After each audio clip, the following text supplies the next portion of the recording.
Okay, welcome to our class in-depth study of the Torah through Torah Shabbat Peh. I was going to date line over here, but basically we started with the Pesukim, and then we had this machlokes on what does Meitav mean between Shmuel and Rabbi Kiva, and we concluded that the Torah is talking about payment. When you pay with land, you have to pay with the best. When we entered the Gemara stage, so we had a machlokes between, a rumia that Abaya brought up. He asked because on one hand the pasuk says Meitav, we just read it, give the very, very best, and the other hand it said Sub, and you can give the very, very worst. So we had 5 answers, and those two answers remained in the Gemara. All the other ones were eliminated. So we had Reb Papa, who, the way Rashi and the Rif and the Rush and also Rashi seem to be saying that the halacha is like Reb Papa. And all three alternatives are equally open to the mazik. He can pay with Meitav, Kesef, or with Shav Kesef. The Rabbeinu Tam held with Reb Huna that no, you can only use Kesef, Meitav, Karka, and only if you don't have those two, then you can use Subin.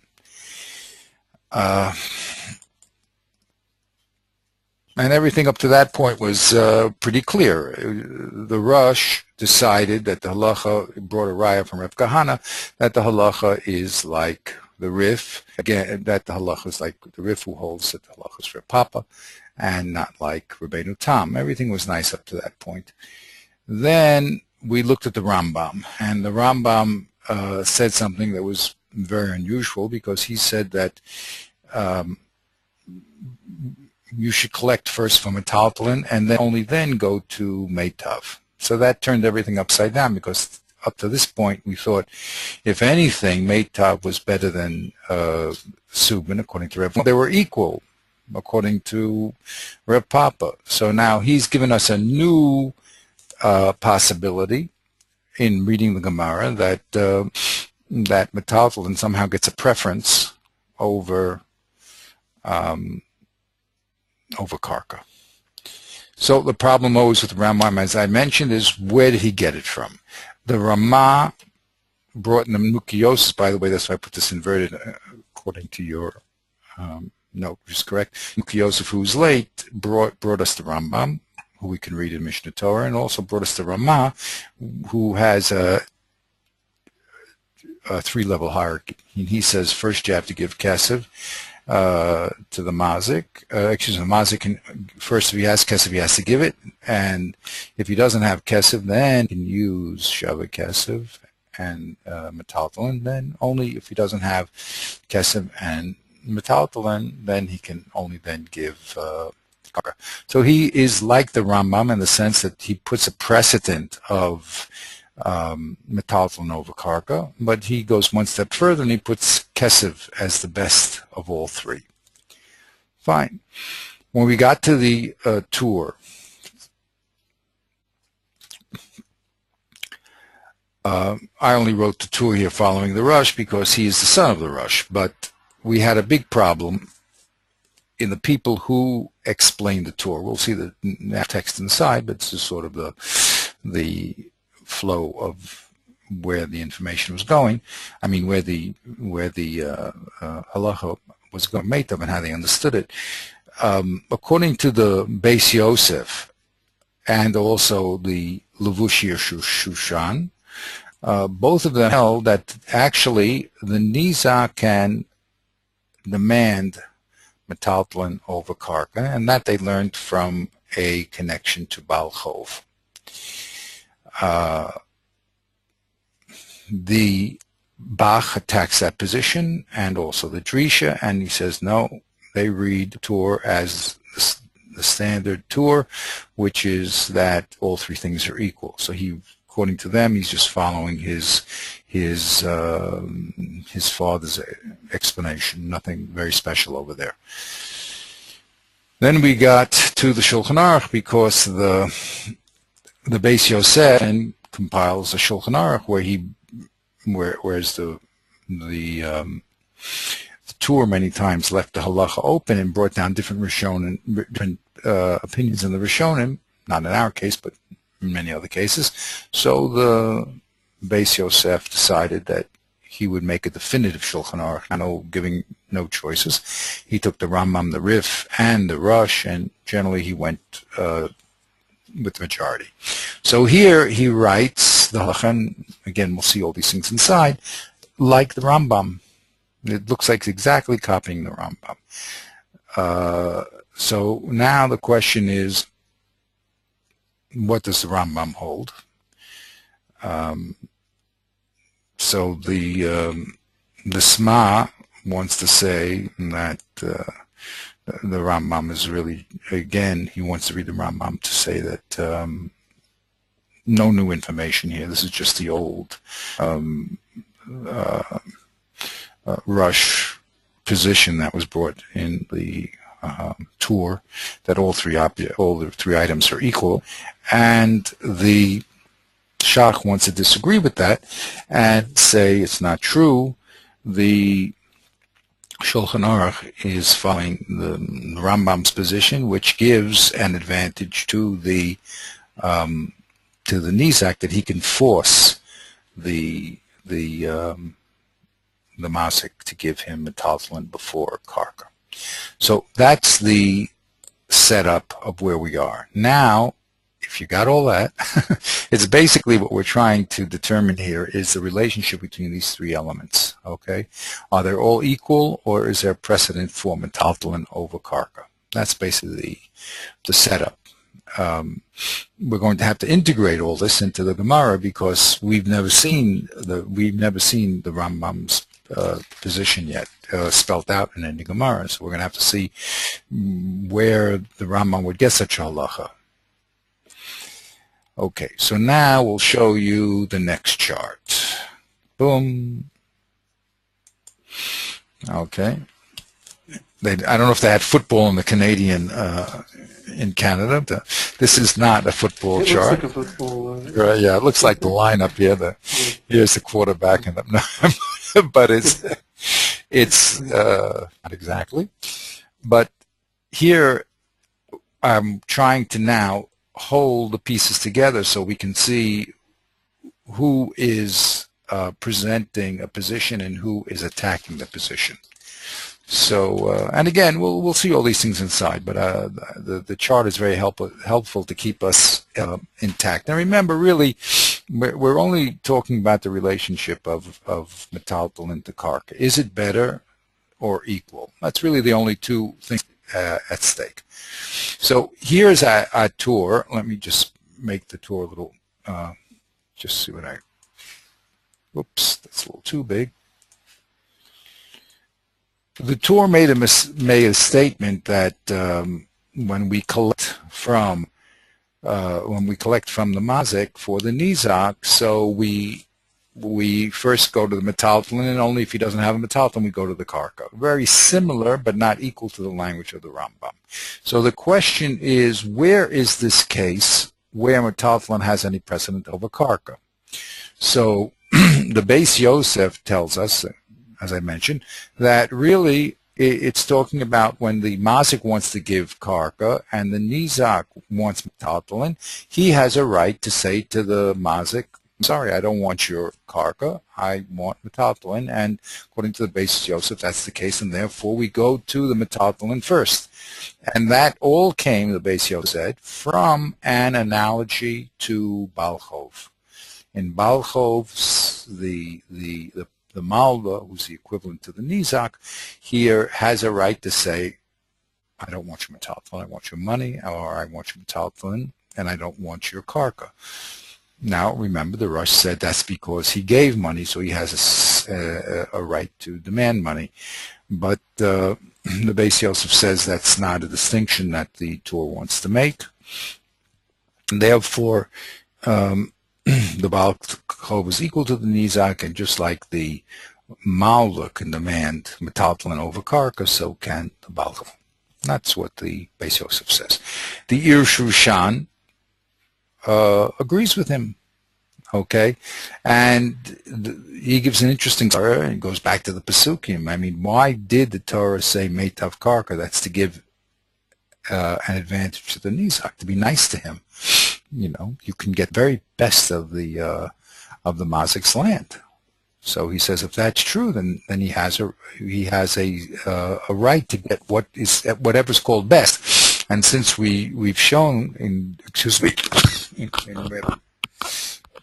since we've shown in Reb Papa that metaltalin is better than karka because it's more easily converted into cash, so the Nizak can demand metaltalin over karka. That's the Ir Shushan. He's in green because he lines up with the Beit Yosef. The Beit Yosef I put in blue because he's explaining the Torah. So I'm trying to use some sort of color code system. Now we have two attackers of the Beis Yosef. One is Drisha and one is the Bach. The Drisha says no way the Mazik can give all three equally, and there's no connection at all with this Balchov, because no, I did that. I'm just going to correct a little spelling mistake here. Oh, okay. Let's just get rid of this. I'm sorry.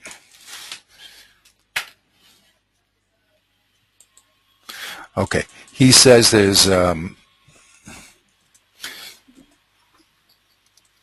connect Balchov because the Rush himself said there was a special reason in Balchov.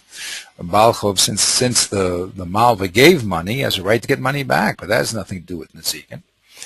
So he says it's not Peshat in the Torah. The Peshat in the Torah is the standard Peshat that you can give all three. What is this case where metaltalin is greater than karka? That's just to tell you that the Mazik, if he wants, can give metaltalin, and the Nizak can yell tav all day long, but we hold like Reb Papa, and therefore metaltalin is greater than karka. Now, if we held like Rav Huna, maybe karka would be greater than metaltalin, but the Torah is telling us no, that metaltalin is greater than karka, and therefore the Mazik is allowed to give it, and the Nizak can't say, no, I want the Meitav Sedehu. That's the Isha. And I put here, the Rush says, he's just, the Torah is following his father, the Rush. The Bach also attacks the Yosef, and he's going to tell us there's no connection with Balchov. And,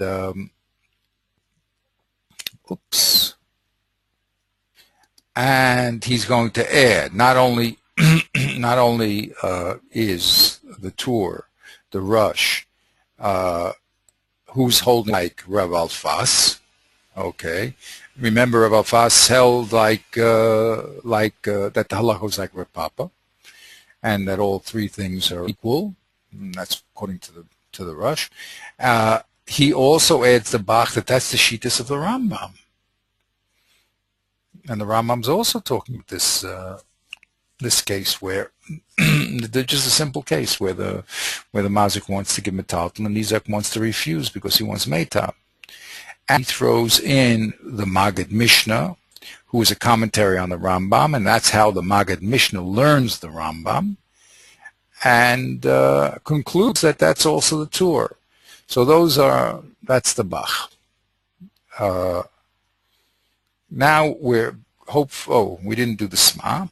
Now, when the Shulchan Aruch is compiled, he writes the halacha, copying almost word for word the language of the Rambam, and the question is, well, who is he holding? Is he holding like the Beis Yosef and saying that he is the Beis Yosef, but is he holding like what he said in the Torah, and is he putting the Rambam with the Torah, or has he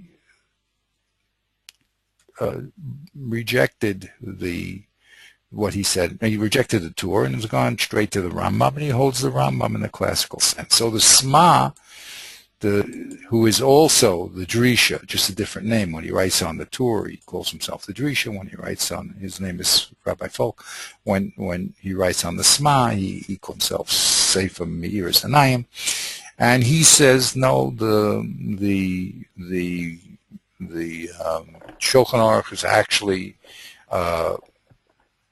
rejected the Torah and moved to the Rambam, and the Rambam really is holding like classic Reb Papa, and the only thing that's and why he wrote the case the way he did was because the Mazik wasn't around.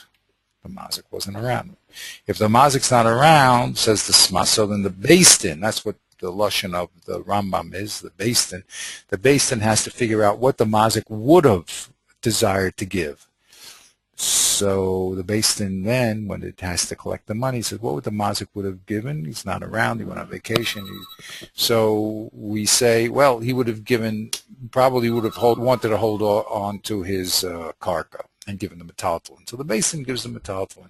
That's how the Sma interprets the Shulchan Aruch. That's talking about a case where the Mazik's not around. Okay, and then he puts, remember, everything equal again. Okay, today we're going to begin at least the Shach. The Shach is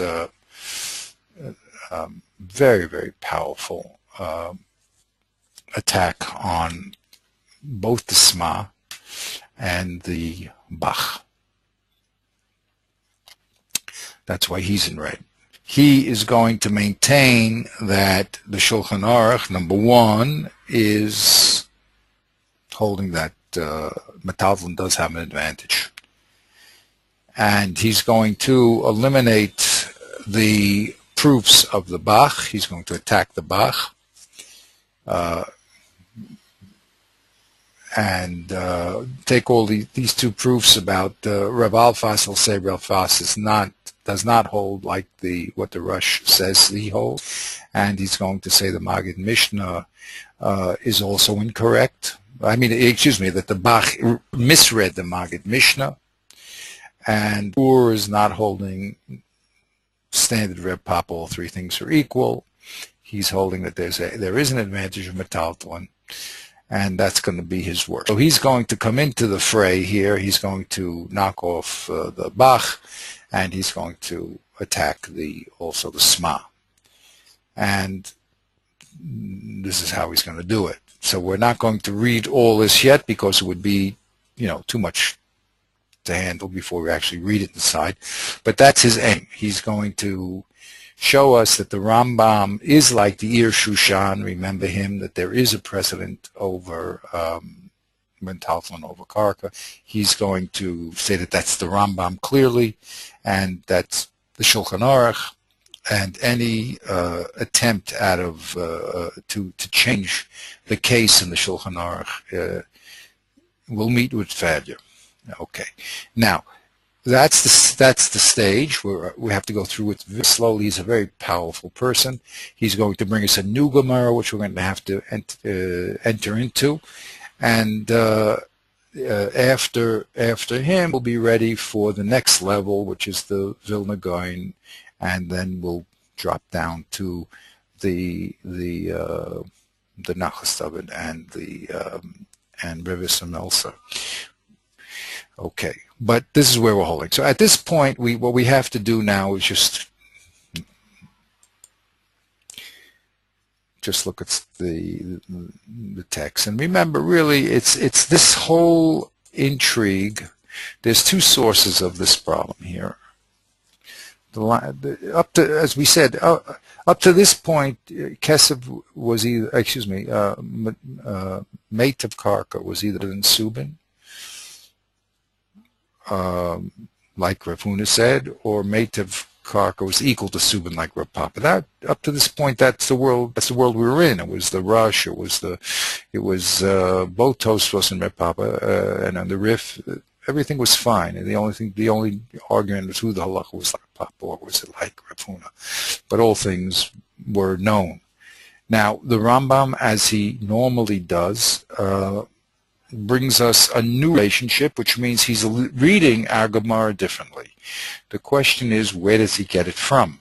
Okay, no one's creating anything new here. They're just reading the same text, but they understand the text differently. So that's our job. So here's the tour again, just to look at the text itself.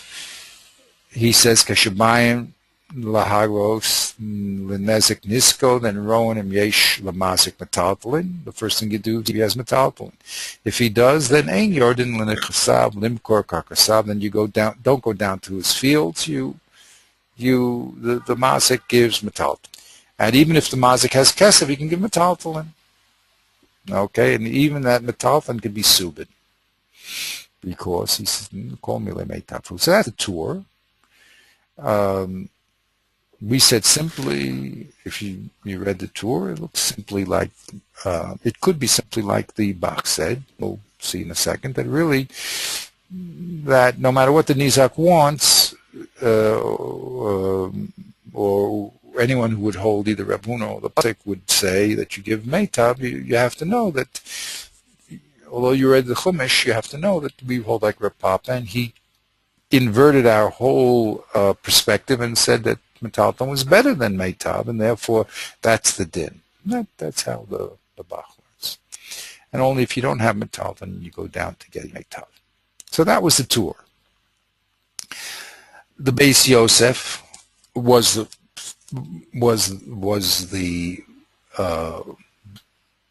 first one here to interpret the tour in terms of a Yad Elyona to the Nizak. So how did he read the words? We said, Keshaban Ligos Lenizak Nesko, Rowan Im Yesh Lamazik Metaltalin. Then Ein Yordan Lenechasav Limkorkav Lefi Haratzon Shel Hamazik. See? So he switched the tables here. He said, why would you think that you would go down to the karka?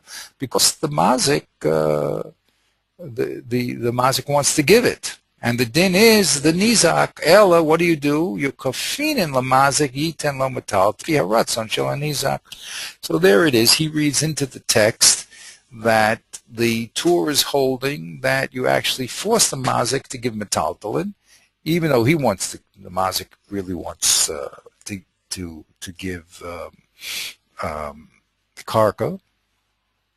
But all of a sudden he says no. Just like in Balchov, where the malva can demand betaltman over karka, so too over here in Nezikin, the nizak can demand betaltman over karka. And that's how he interprets the text. And he says the Torah got it from the Rush, but abandoned the Shittas of the Rush, because the Rush clearly says that Malva has nothing to do with Nezikin, but the Torah felt it did. Again, we don't know why the Torah felt it did, but that's pshat of the Beis Yosef to explain the case where Betalton is greater than Parker, because the Nizak has the right to demand it. Okay, so here's the Bach inside. We're just looking at the text here just to get ourselves in. I hope it's not...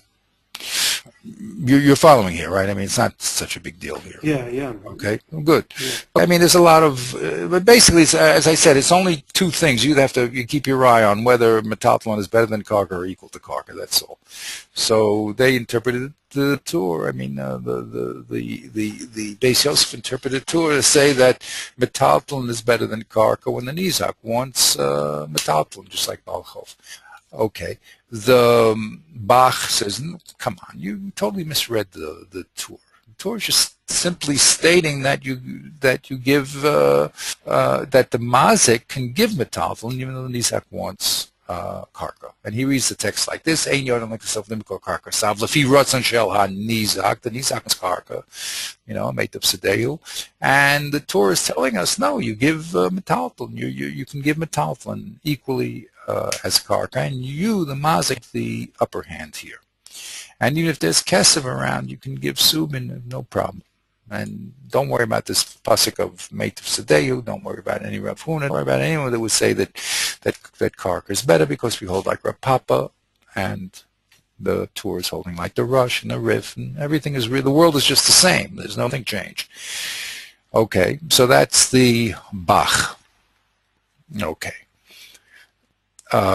The Smaz, we said, excuse me, the Drisha, I'm sorry, also Smaz, but the Drisha on the Tur says, he spells out why, excuse me, the Drisha, I'm sorry, the Drisha also says the Yad Mazik is Elyona. He agrees with the Bach, okay, and he brings the Tosfos and clearly spells out that the Rosh that Malva, and there's no connection here. And he says, La'olam, there's no way that the Nizak is going to be Kofan. Okay. There's a radical difference between the Malva and the Nizak. Okay. Good. Now, the only one, again, these are the people on the page of the Tur. I mean, they're creme de la creme. I'm sure there's other Sfarim around, but the person who defends the Beis Yosef is the Levush Ir Shushan. That's his name.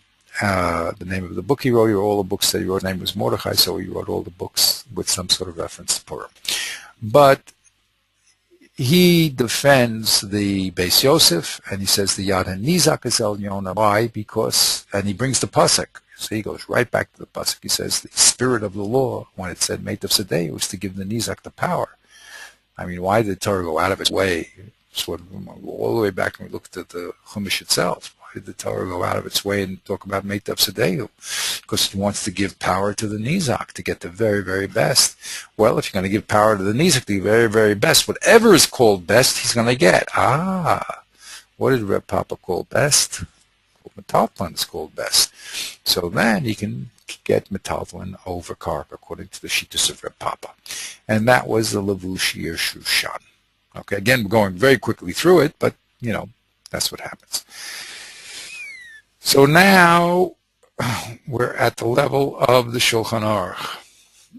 Okay, so the Shulchan Aruch.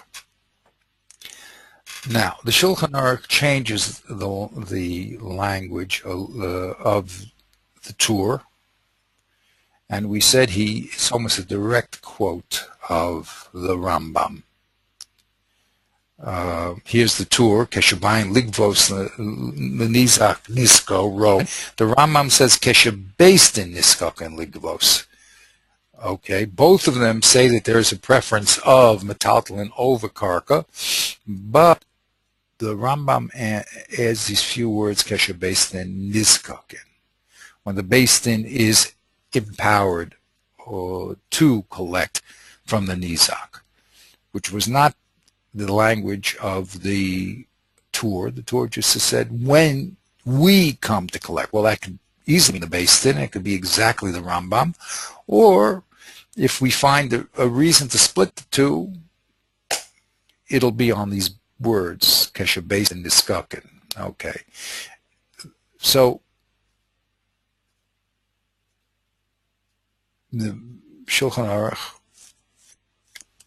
quotes the Rambam, except for a few minor grammatical differences, right? He says, again, Kesha Beis and Niskakin, that's how he starts.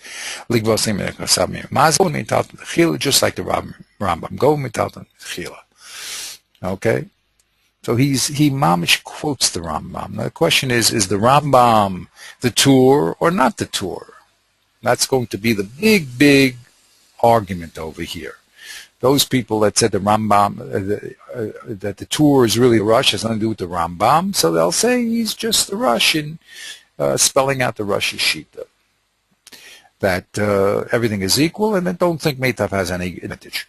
The other people, the Ir Shushan says, no, I'm sorry. The Beis Yosef holds the Tur is the Rambam, and he quotes the Ram, and the Rambam gives a advantage to the Nizak. So here is the Shulchan Aruch, and which is almost a word-for-word quote from the Rambam, except he adds these other little pieces. Even if you have Kesef, the Rambam didn't talk about Kesef, but he says if you even have Kesef, you can pay with Subin. He adds, and the Shuma, the evaluation is in those are two halachas that the Rush also brought down. The Rambam didn't mention them. But as far as the essential preference of Talmud, the Shulchan Aruch quotes the Rambam. So now the first up at bat is the Sefer Meir Sinayim. Okay. So we said he's really the Drisha, the same thing, and he tells you, go just look over there what I wrote in the Drisha, and I want to say the same thing in the Shulchan Aruch, that even though when it comes to Halvor, the Malva has the Yad Yona, but that's in the Zikin, no way. Aval ben Zikin Yad HaMazik Al Yona. And how can we explain the Shulchan Aruch?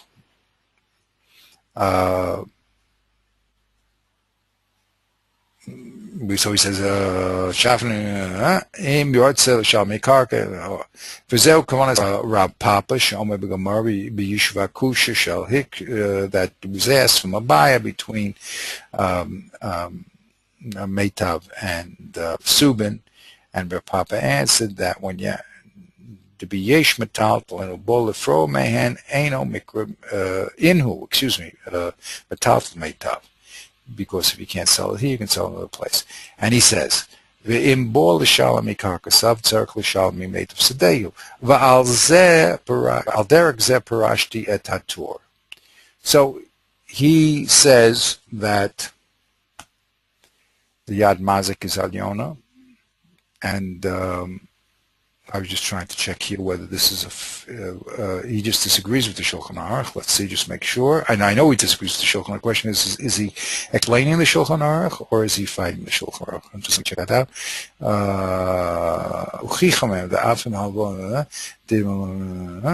The local Shalmik, okay. The lav kol kamil shalom lo mikanka filim itam mal mislam lo v'filim v'zehu kavanas Rab. Okay. V'zehu kavanas Rab Papa. Okay.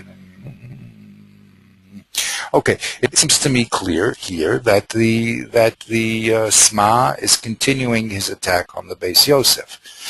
Okay, and he's saying that we're not going to give any preference to the Nizak, okay, because the Rush only said that when it came to Malva, okay. So he is not entering the Rambam into the situation over here, and he's saying that Yad Masikal, Okay, now, I'm sorry. He says, V'chein yesh leperish gam, I'm sorry. Next part of the page. This is what I was looking for. The Sma says, V'chein yesh lefarish gam ken das ha-mechaber. Now, he's going to say the mechaber is talking also where there's absolutely no advantage of metalton over karka. Right? Why did he say go mehametalton techila? Hainem b'shun mestama nichla mazik l'shamatlam mibekarka shehu ben kayama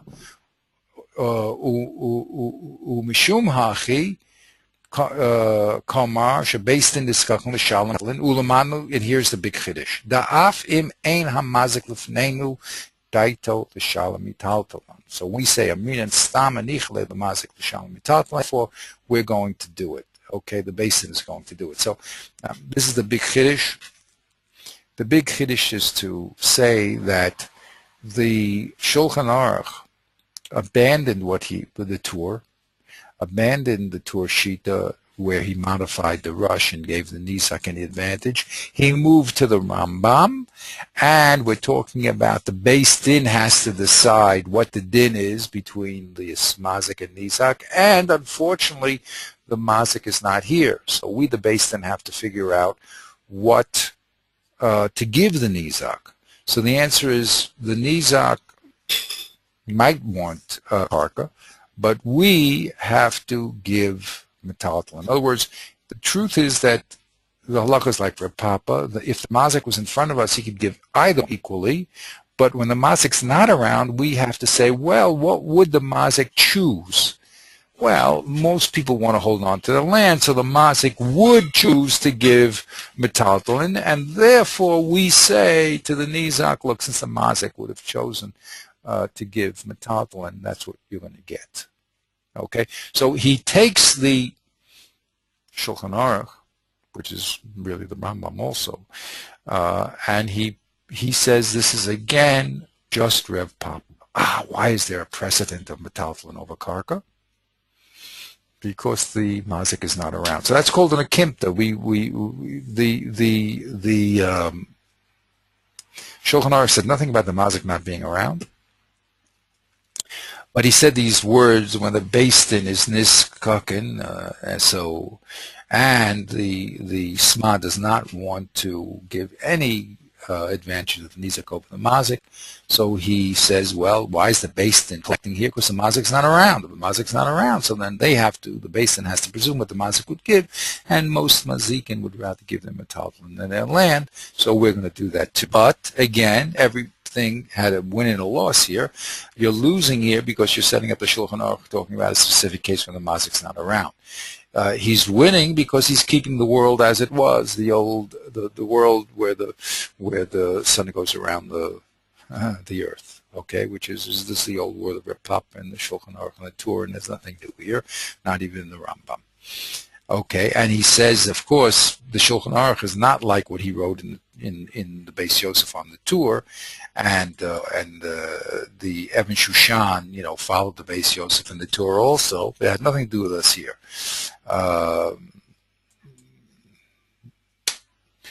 Okay, that's the move. So that was the move of the Sma. Now we're ready to enter the world of the Shach. The Shach is going to now bring all the people we just quoted. He'll, in classical style, say what they say, and then he will bring all his ammunition to destroy their position and to bring back the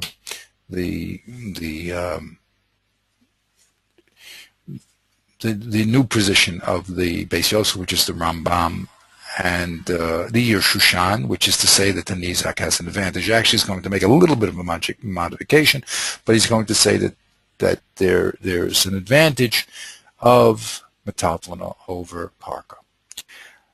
Okay, so that's where we're holding. So I'll have you read a little, okay? Okay, yeah. So this is the Shach. Yeah. Right, that's a quote of the Shulchan Aruch now. Right. Now that's Kasav Asma. Kasav Asma. The Hain Mishum, the Mistama Micha, the Mazik Lasholam, Betaltal Mibekarkarus, because it is apparently more convenient for the Mazik to pay with movables rather more than land. Mm-hmm. Yeah. Even if the mazik is not in front of us and we're in the court, then we collect from his movables. But if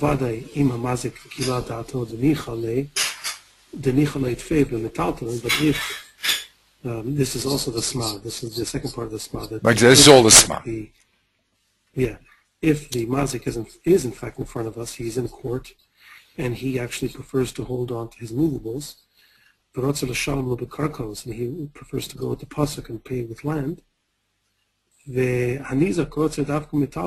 nizak actually prefers metaltalin, which is the classical case of the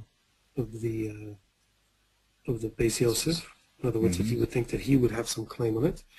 Yad hamazik al iyun, that actually the mazik holds the power. The situation does not resemble what the Beis Yosef brings in, which is the loans. Right. So the mazik has the upper hand. So here's a beautiful. Again, I outlined these things just to show how beautifully written these commentaries are. I mean, they're very, very precisely placed, not extra words, not more than needed, and very mathematically the statements follow one from the other. So there's the Smaz. We read him, right? He gives a very, in a few words, a beautiful summary.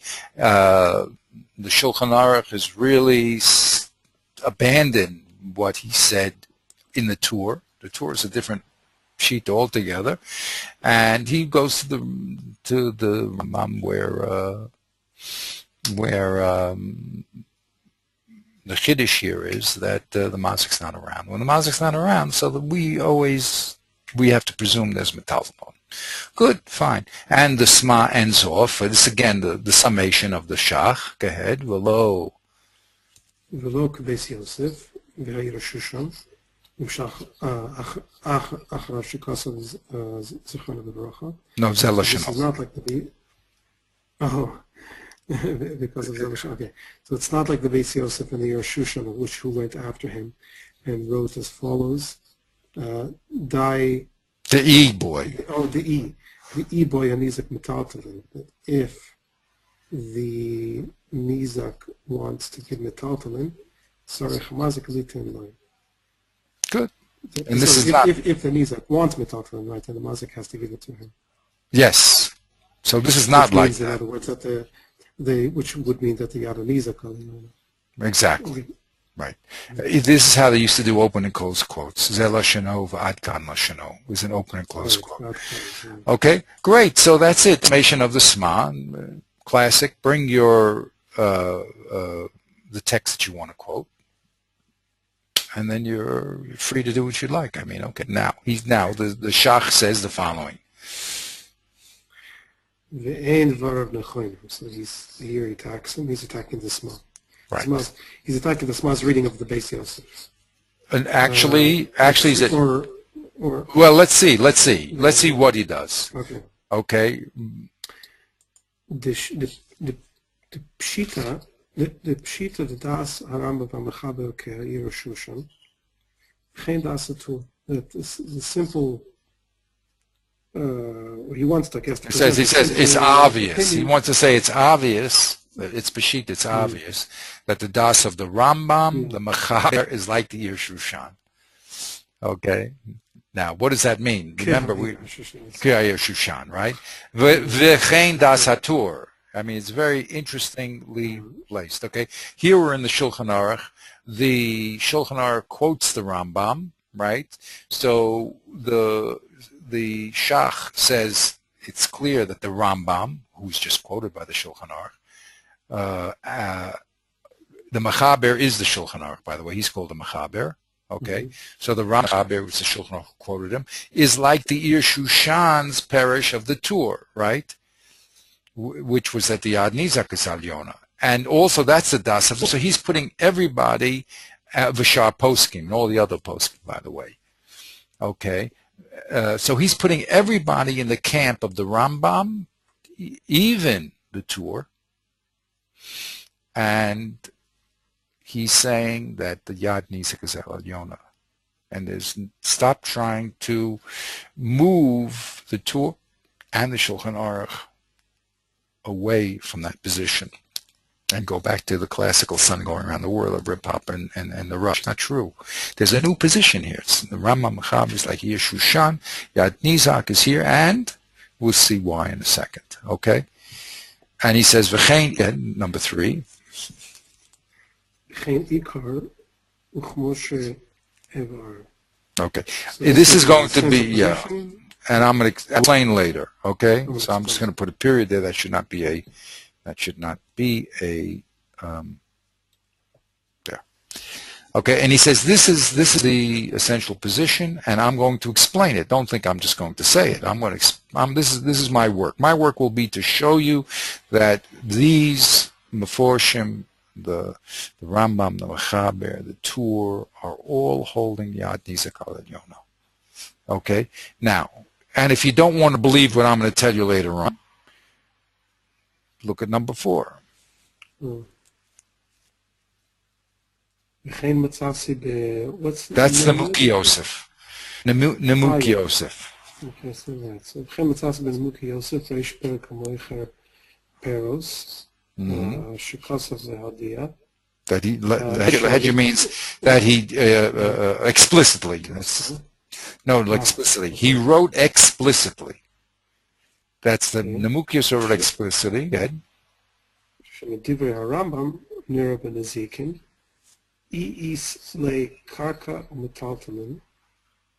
Just read it. So, from the words of the Rambam, it appears that in the zikin, there is no if he has karka, if he has land and movables, Ryan and shine. So if he has land and movables, then they force him to give metalton. Right. And look there. Right. Okay, so we're going to look there. Okay, I just want to show you that, just in black and white, to see where he does say it. Here is, through the magic of a hyperlink, the Nemuki Yosef. Okay, and here's where he says it.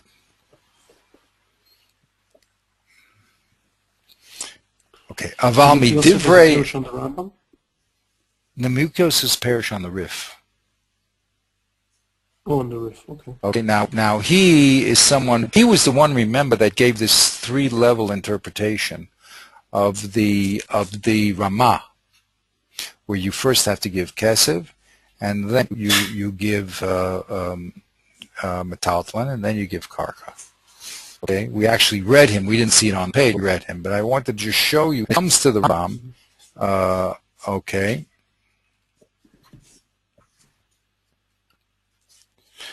Okay, he says, Aval midivrei Rambam Zal, that does mean Zechut Bracha, Nira, the Kaven, the Isle Metaltalin, when you have Metaltalin, you must give it. Okay? He says the other people, of course, disagree with that. Okay? Well, the iyun nezikin, although Arbe Meforshim says in the blue here, the matzi li ten le afilu karka, the afilu hamile zuze. He says according to the Meforshim, through many Meforshim, that's going to be the Rush and how the Rush learns the Rif, that even if you have zuze, you can give karka. Okay. The afilu, ulinin is portion, the matzi lemitan le afilu karka, the afilu havile zuze. If you have money, you can give karka. Okay, as long as it's the best karka. But the Rambam disagrees, and he says if you have metaltalin, you have to give it before karka. Okay, so if we look at the relation, there's a triple relationship here that we always have to be involved with. It's the kesev, the metaltalin, which is the sheva kesev, and the karka. Okay, so he says that the many meforshim will tell you that you can give metaltalin and karka equally, but the Rambam says not so. You have to give, if you have metaltalin and karka, you have to give metaltalin first. Okay, so I'm just showing you that he does say it in black and white, but he doesn't pesak that way. He just says that there's a machlokas here. Okay, in not the Gemara that we're talking about, it's in Hamocher Paris. This is that whole problem of the guy, of the person, I believe with the Mekach. Okay, that's where he brings. Let me. I have this thing in my way here. Just go back here. Go back to where we were. Okay, so Shach says, look, I'm going to prove to you that the Rambam, the Mechaber is like the Yeshushan, and the Tur is like holding the same position, and all the other poskim, and that's what I'm going to prove to you.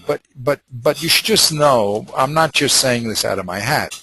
When it came to the Nemuki Yosef, he says clearly that's the sheet of the Rambam. Okay, ten metaltalin. If you have metaltalin in the karka, then he has to give them metaltalin. So now he goes on point number 5 here.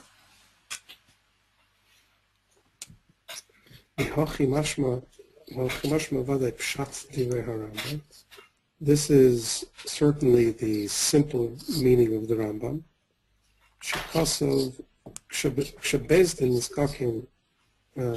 Etc. Etc. When the base thing is not going to connect for the nizak, that's the language. Then goven mi metatlan techila. Techila. That's the simple meaning of the word. Goven, the base din collects from metatlan first. But, right? Correct? That's simple what he says. But look what he says here now. Mashma, from the words of the Rambam. Mashma the alay? What does that mean? Yes, that upon the base din. The alay of the base din, Rumya, it is thrown. To collect initially from the metatlan. Now here's an important point that I underlined in red. And what does he say?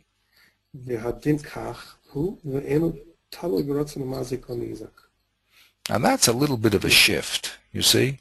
That's not exactly how we were learning the tour, or the Beis Yosef on the tour. Okay? We were learning that if the Nizak wants metaltlin over karka, he can demand it, right? That's how we've been learning. But he says that the Rambam is clear that has nothing to do with Nizak wants. If you read the Rambam in its simple language, the Beis Din says to the Mazik, do you have metaltlin? Do you have karka? Give him your metaltlin. He says, V'din hu kach, v'eino tali b'ratzon ha-mazik, it's a din Beis Din. If you go to the Beis Din, you say to them, well, okay, I lost the case, I'm the mazik. The Beis Din says, now, what do you have? We see what you have. Oh, you have metaltlin karka, give him the metaltlin. It has nothing to do with the Nizak wants. That's simply what he says. Okay? So this is a slight variation from the Ir Shushan and the Beis Yosef himself, it seems. Okay? It's, in other words, a din Beis Din has nothing to do with preference here. That's the... It's removing the question of power, right? Exactly. There is no yad elyon of either mazik or nizak. Right. Exactly. Yeah. Exactly. And that's a very important, it's a subtle thing. When you read this inside, it's something that you could just, you have a lot of words that you may not catch it, but it's a subtle difference. Okay? But he's saying, look, let's read, let's call a spade a spade. The Rambam said what he said. He said, Govin meha metaltlin techila. So stop trying to change those words and try to tell me, well, the Nizak wants karko, or the Mazik wants to give Mazik wants to give metaltlin. Forget about it. Read the Rambam simply. There's a din here.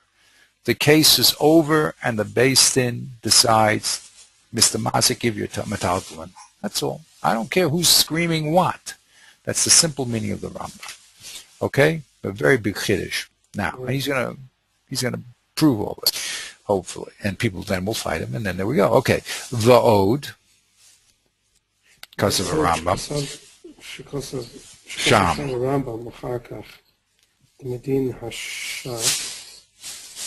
As far as the Rambam, in the next halacha, the Rambam will talk about what is the law when it comes to people inheriting a debt that their father owed to. The father was a mazik and he died. Okay? Now, what does the inheritors have to give to the nizak? Okay? So he says, the Rambam, Kas of Sham, the same place, right after the next halacha. Afterwards, when he's talking about, he says, as far as the is concerned, he doesn't say those words, that's his words, but im mace, what's the case? Read the case here. Im mace, if the mazik dies. Right, so if the mazik dies and he leaves metaltlin, the karka, govin me hayitoimim mekarkos, they collect from the orphans, from the karka. Exactly. And the Torah brings that halacha down too. When the mazik dies, his children now have to pay the nizak back, you do it from karka. Very interesting. You do it from karka. Now, why do you do it from karka? He has metaltalin. We just said that metaltalin has a preference over karka. How come all of a sudden here they pay from the karka? So what does he say? He has now going to bring a proof that metaltalin has a preference. Listen to this. Okay.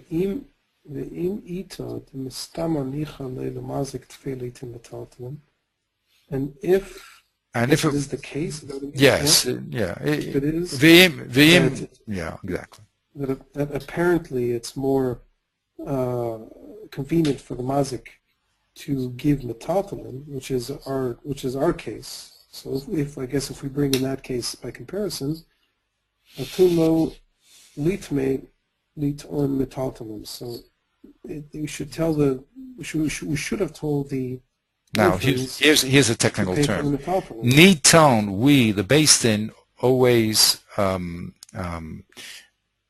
gives the orphans the proper claim. Okay, so that's one of the things that the Beis Din does. It helps the orphans so that they get the best deal. I mean, the right deal, and they're not just pushed around by people claiming that the father did this, the father did that. There's a lot of problems when the father is not around anymore. He can't stand up for himself. So the orphans are in a very difficult situation because they don't know the business of the father.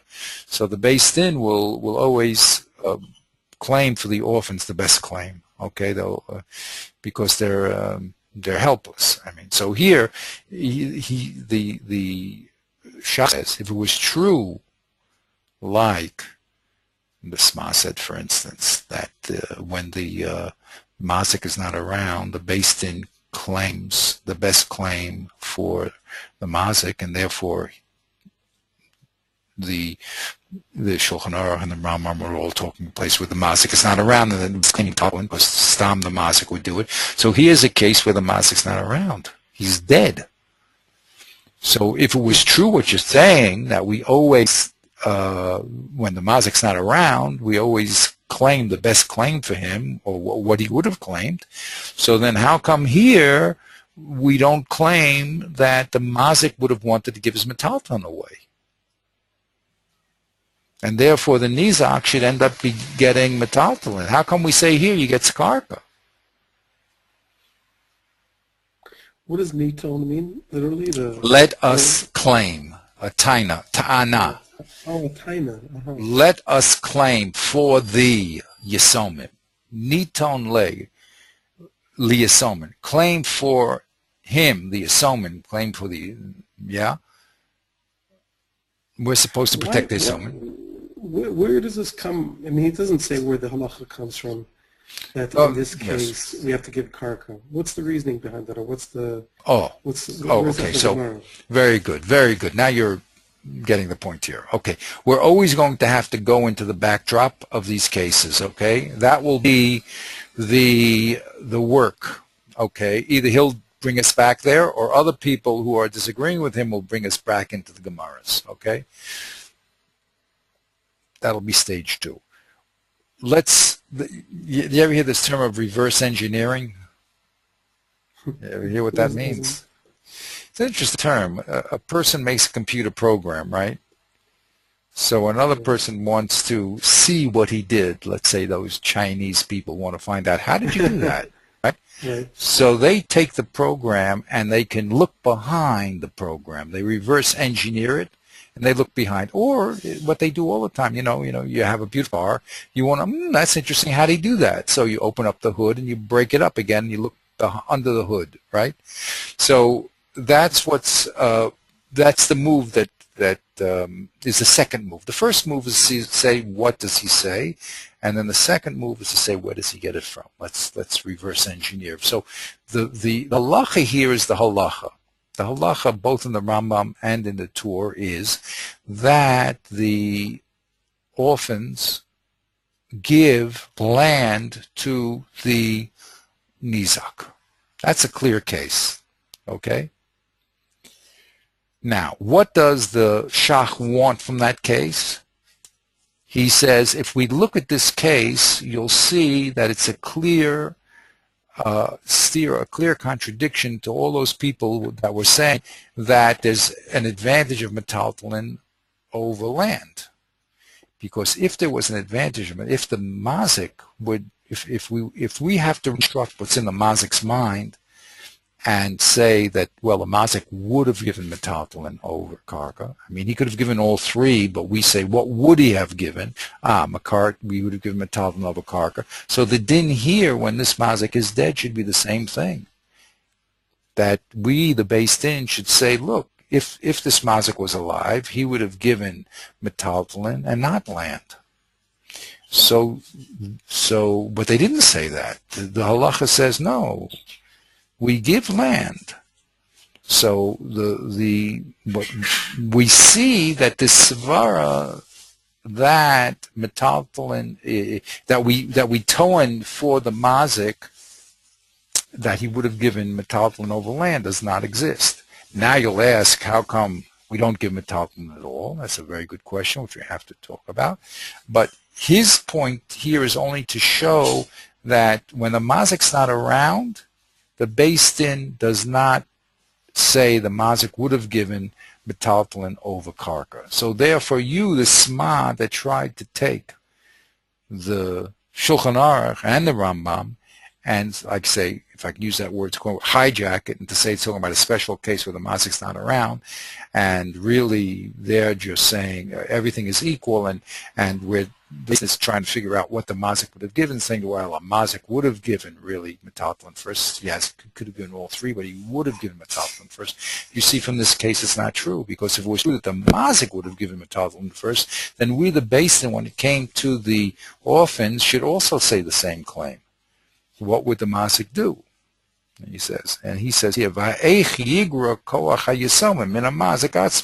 how could we lessen the power of the Yisomim, the orphans, more than the mazik? We have a rule that the Yisomim stand in place of their father, right? They inherit any rights that the father inherits. So if the basin, also you were saying, well, not not they seem to have even. You're saying that they get the benefit of the doubt, no? Yes, yes. Many times they even get even more so, right? Well, that means we protect them all the time. The basin protect them, and we always we always say. So if it was true that the mazik would have had this. Right. I mean, if the mazik was not around, we would tell him his preference, and we would have said we would presume he would give metaltalin over karka. We should do the same thing for the Yisama, and we don't. So this whole idea that the basin, when the mazik is not around, somehow is towing for the claims for the mazik that metaltalin is greater, falls down, and therefore you can't make that what the Shulchan Aruch is talking about. The case is not true. It's not the Rambam. It's not the Shulchan Aruch. Okay. Now, what is the Rambam and the Shulchan Aruch? Simply what he says, that the basin says to the mazik, give you metaltalin, and he's here. He's not somewhere else. Okay, so that's the disproof that the Shach wants to give to the Sma, who says that the Shulchan Aruch is talking about a case where the mazik's not around. He says the Shulchan Aruch right afterwards, the Torah right afterwards, the Torah right afterwards, the Rambam right afterwards, they give the case when the mazik's not around, and they don't say that. They say he has to give karka. Okay, and they should, according to you, said he should give metaltalin. Now, of course, this point here is going to be a bone of contention. As we go down to the next levels, the people are going to start reverse engineering, going back into the Gemara and explain why we do this and save the Sma. Okay, but at this point, we always have to go for what's being said, and then we'll see why it's said and why people disagree. Okay?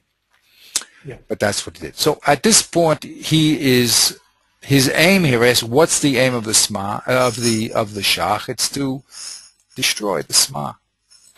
Right? Mm-hmm. So he says to the Sma, first of all these people, the Beis Yosef and the Yeshushan are correct. And you know something, the Rambam, the Chamer, just they're all. I mean, you add the Rambam into he's just quoting the Rambam and the Torah. He puts everybody together, and it's going to be a din that give metalpon over karka. And all the story that you're telling me about, in order to save the sun going around the world by telling me that the mazik's not there, is not true. It's just not true. It's not what the Rambam holds. It's not what any of those people hold, the Mechaber and the Torah. And it's also, he brings a little proof that it can't even be that the mazik's not around, because the mazik was not around. We wouldn't tow in metalpon more than karka, because we see here in the case of Yisaman, we don't. So that's the setup. That's his first move. Okay, his first move is to attack the. And here I have him. Here's the Sma, who's the actually not attacking the Shulchan, explaining the Shulchan Aruch, putting the Shulchan Aruch in an unusual case of the mazik's not around. And the Shach, his first move is to attack the Sma and to say that the Rambam is simple. You have to read him when what he says has nothing to do with the mazik not being around, and that's the Shulchan Aruch, you see, and that's the Tur and everybody, and the Mechaber with the Shulchan Aruch and all the other poskim, and I'll show you people say it in the Rambam. I'm not just making it up. The Nukuk Yosef says that's B'shat in the Rambam that you give metaltalin first, and it's the simple words of the Rambam also. If you read the Rambam in simple ways, you don't have to make any okimtas, any strange cases, and then we'll get into this case a little later.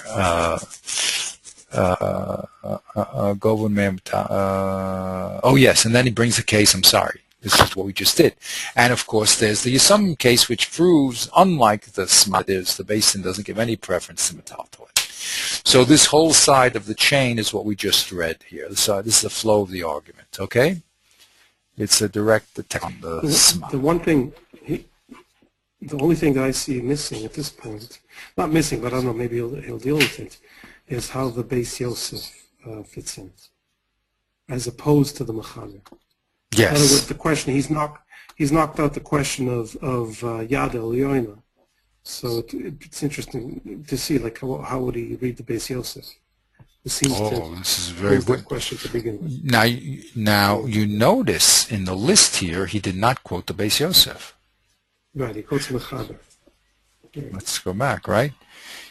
No, the Mechaber is the Shulchan Aruch. That's correct. That's not the Beis Yosef. The Beis Yosef is on the Tur, and he tells us that the Tur and all the sharp poskim are like the Shushan and the Mechaber. Everyone's like. But he does not talk about the Beis Yosef. Very interesting, correct? Because he disagrees with the Beis Yosef, because the source that he's going to bring is not this problem of, it's not the rush. So he doesn't have to get into this whole thing of the Yad Malva al Yona. You know what I mean? Because he already. If you say it's because the Beis Yosef said that the Torah was the rush. Reading of the rush, right. He said the Tur was the rush, remember? Right.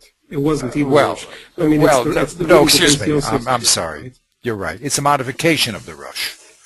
Whereas the rush said that Balchov is not involved here, the Tur did. That's what the Beis Yosef did with the Tur, right? Yeah. So the Shach is not going to do that.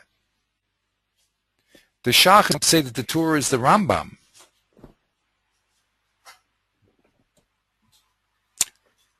The Beis Yosef made the Torah, you see, right? The Beis Yosef made the Torah a independent Rishon. What does that mean? He read his father, and he was Mechadesh that there's a connection between Malchov and Nezikin. But that's an independent Shita. It's not his father. It's not the Rush. That's what the Beis Yosef did, right? But it's also not the Rambam. Yeah. He mentioned the Rambam, the Beis Yosef. The Shach is going to bring the Rambam into the picture, because the Shulchan Aruch does quote the Rambam almost word for word, right? So he says in the Shulchan Aruch, and then he bounces back all to the Tur Unlike the Beis Yosef, he's going to say the Shulchan Aruch and the Torah is the Rambam, and the Rambam's holding the simple peshat that you always have metaltalin. You must give metaltalin over karka. Okay, but it has nothing. He disagrees with the Beis Yosef's peshat in the Torah. Yeah. So that's why he has to. I mean, we haven't gone through it yet, so I'm only seeing what we just saw now. But the advantage so far of the Sma over the Shach is that he's able to harmonize the Beis Yosef with Mechaber. Exactly. By retaining the question of Yad HaElyon. So the Shach, who has, with a quick sweep, done away with that question. So now my question is, what is he going to do with the Beis Yosef? Like, granted, exactly. Well, no, I think he disagrees with Beis Yosef. Yeah. No, but right, but he has to disagree with the Beis Yosef. See, the Beis Yosef is the one who factored in the question of Yad Elyon into the Torah. So it makes sense that it's not, for the Shach, it's not a huge problem to realign the Torah with the Rambam and just ignore what the Beis Yosef did to the Torah with the Rosh. But my question is, what is he going to do with the discrepancy then between the Beis Yosef and the Mechaber? Because for the Sma there is no discrepancy, but for him there's going to have to be. Yeah, because he'll say very simply that when it came to Pesach Halacha, the Beis Yosef, when he wrote his Shulchan Aruch, Pesach like the Rambam and not like the Torah. Okay. Now here's an interesting, you brought up a very interesting chap I just thought of now. Normally what's said is, and the Beis Yosef and the Shulchan Aruch said it, okay, that he took the Rif, the Rush, and the Rambam, and he paskined according to the majority, right? We always have a majority when you have three people, right? Right. So I was thinking before, where's the majority here? And the answer is, in our case, there is no majority. Why is there no majority? Because the Rush does not hold like the Torah, and the Torah doesn't hold like the Rambam. If you're going to read the Beis Yosef, let's go. First of all, the Rif is not here, but the Rif and the Rush are going to be the same. Okay, unless you want to say that's two. Okay, the Rif, the Rush, and the Rambam. But here it's okay. It doesn't work exactly. Yeah, because we have the Torah here. Let's do it again. Let's work out the mathematics here. Oh yeah, right. If you're going to say the Rif and the Rush are together, then he shouldn't be Pesach. Then the Shulchan Aruch should not Pesach like the Rambam, because the Rif and the Rush are against the Rambam. But that's only according to the Beis Yosef. Well, he is the Beis Yosef, right? The Beis Yosef is the Shulchan Aruch. Right. He's the same person. Yeah. No, I know, but I'm saying it if he's making a psak. Oh, I see what you're saying, right? If he's making a psak. According to him, the Rush holds everything is equal. That's according to the Rev Yosef. Let's call him Rev Yosef Cairo. If I ask you, what does Rev Yosef Cairo hold in the Rush? Well, he holds that everything is equal, right? And when we don't have any connection to Baal Chov, that's the Rush himself pure. In the Rif, he also holds that everything is equal. So then he should have said also everything is equal. The only one who holds that this metaltalin is greater would be the Rambam, who's the third man out.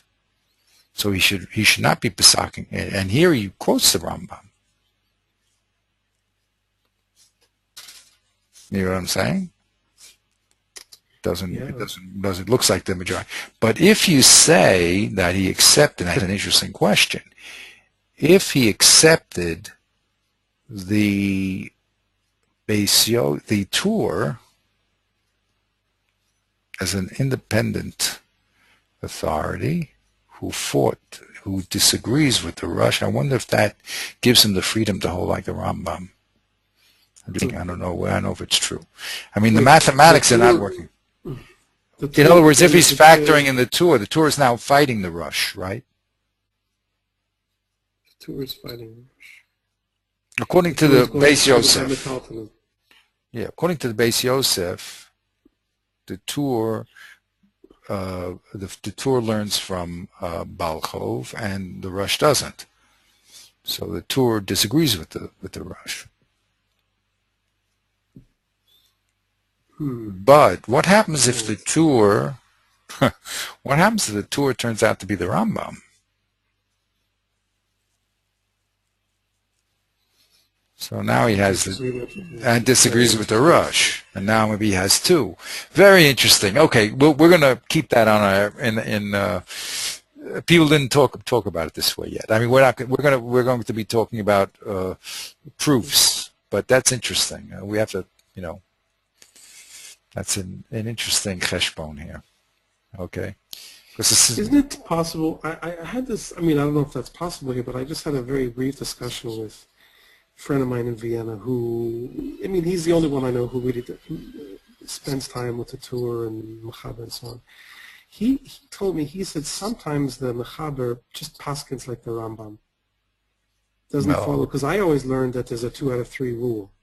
Right, and like here. He said he learned, right, like here. So no, it could very well be. It could very well be. It could very well be that rule is a rule of thumb. I mean, it's a general rule, but he doesn't have to do it. Like over here, it could be. Very interesting. Yeah. I'm not at all a bucky in the Tur and in the Shulchan Aruch and the rules of them. But yeah, it could be very possible. Very possible. Because here, instead of making a Gewalt, you could just say simply that he went his own way here because he understood that was the Rambam was Peshat.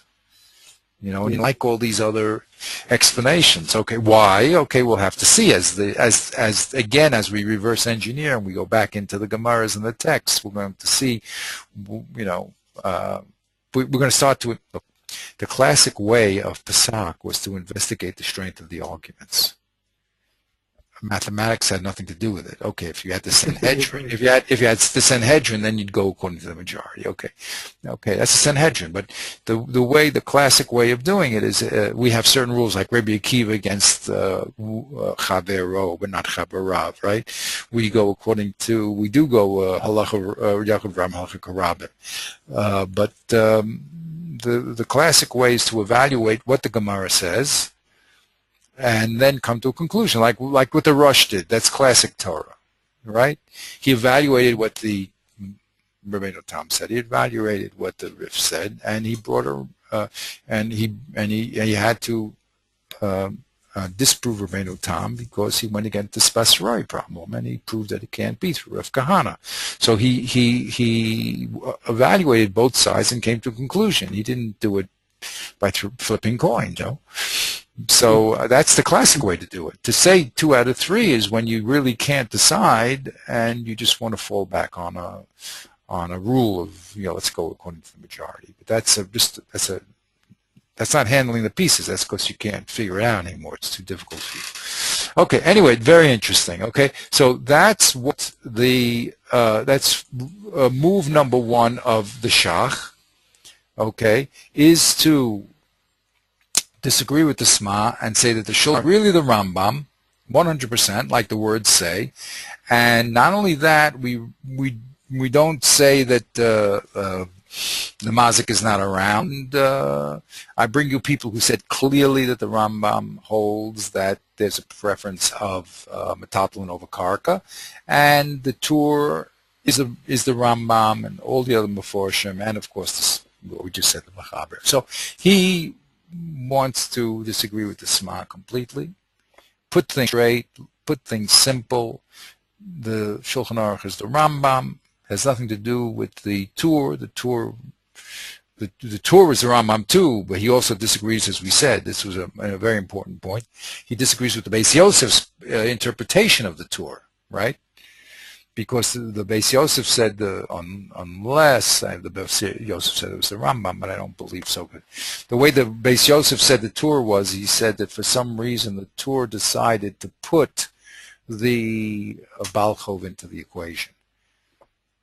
Okay, Now, where the Rambam comes to his din, we don't know. Okay, maybe the Rambam, he'll also say put the Balchov into the equation. Although I happen to have some inside information that he's not going to do that, but he could have done that. Okay. Well, he's not. Okay. Just from his initial statement right now, we see that he's not going to give anybody the upper hand. So that exactly. It seems to me to eliminate the whole. Very good. Excellent. Yes. Excellent. I was going from the actual physical proof, but like the words, he said clearly, there's a new position here. It's a din-based din. It has nothing to do with preference. So let's throw the Beis Yosef's interpretation of the Torah out and learn everything very simple, the Rambam. Excellent. Okay, so let's go a little weiter. If you have a little time, yeah? Do you have some more time? Sure. Okay, so let's go weiter. Now, there it goes. Okay, that's point. So that was point 2. First he brought the Sma. He said over the Sma. Now he says goodbye to the Sma. It has to do with the Shulchan Aruch, and the Shulchan Aruch is holding like the Rambam, and the Rambam's holding like the Tur. I mean, the Tur is holding like the Rambam, and everything is straight. There's a preference of metaltalin over. Now he's going to bring here the what do they call them? The alter ego, the other side of the other side of the fence here. The other side of the fence is Rabbeinu Tam. And he's going to show us, okay, Rabbeinu Tam holds a different shit altogether. It has nothing to do with the Rambam. So he just wants to be complete, and he says the truth is that Rabbeinu Tam is going to hold it, that there's a preference over of karka over metaltalin, right? Because he's holding Rav Huna, right? But that has nothing to do with what the Shulchan Aruch is holding, because that's all the Rambam. So let's read that. Uba emes, forget my gray. I just said Rabbeinu Tam. Okay. Oh, wait a minute, this is not good. Not good. No. Let's read it. Let's go. Let's read what it says inside. I just said something I didn't like what I said over here. Okay. There's a problem on Rabbeinu Tam. So let's see what he says first of all. Ve'uba emes. Emes shebeharosh perakuf. Parakam de Bava. That's our rush. Oh, Parakam de Bava. Okay. Now the Mordechai I didn't find yet. I have to look him up. Mordechai is another Rishon, and the Shar Poskin. That what? Shedas Rabbeinu Tam the in tzarech liten lo metaltalin, that he doesn't need. Yeah. He doesn't need to give him metaltalin. Ella. Right. Ela noten lo ma sheyirtzeh, but he should give him who's sheyirtzeh, who's the he? The mazik. The mazik can give what he wants to the nizak. The mazik, okay. O mekarka.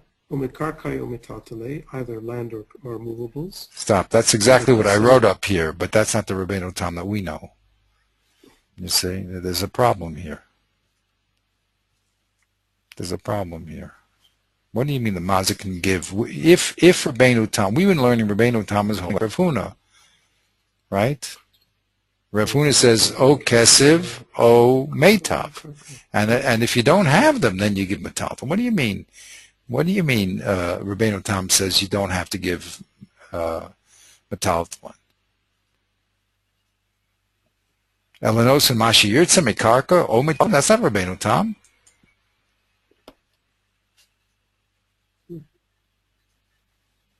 So there's a problem here. We can go back. Here's Rabbeinu Tam. Remember, go back to Rabbeinu Tam. He's away, or 2 clicks away. It used to be very difficult to do this. My rabbi, Rabbi Goldstein, used to hold up a piece of paper and an overhead projector. Now, here's Rabbeinu Tam, okay?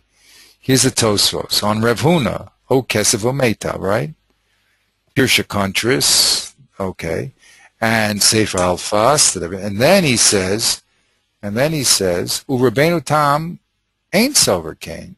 The Mefara Sheyesh Gimel Dinim. B'nezikin O Kesef O Meitav. Like Rav Huna. V'i les lei afilu subin. says it clearly, Rabbeinu Tam. So how does the Shach quote Rabbeinu Tam to say that you can give what you want? Problem. This text here is a quote of from Rashi, or no? This is a quote of Tosfos. Let's get bigger. This is Tosfos. Tosfos. Okay, Tosfos quoting Rabbeinu Tam. Yeah. Okay, let's get. Do we have the text of Rabbeinu Tam himself? There's a book called Sefer Yashar. I believe we did it. Called Sefer Yashar. He wrote the book. So but here's Rev Huna, O Kesef O Meitav, you see. And here is Tosfos, and Tosfos quotes Rabbeinu Tam here. Okay. Okay. Here.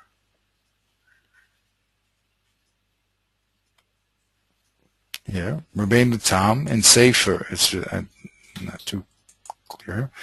Rabbeinu Tam. Oh yeah. That's something. Here, Rabbeinu Tam, hold like the Rif, and he says there's 3 dinim. Okay, that's gonna be craziness. And when it comes to Nezikin, it's Okes Ometa, right? That's what he says. I mean, that's what we started with. Now, how come he doesn't say that? How come? And the answer is.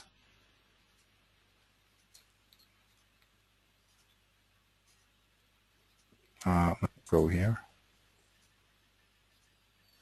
The answer is that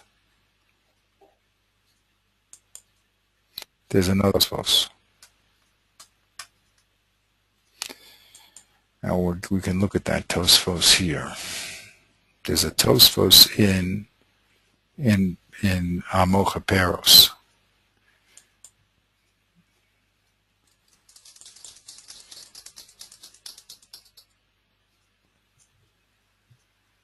Now, let me see if I have it here. Then I put it here. Let's see.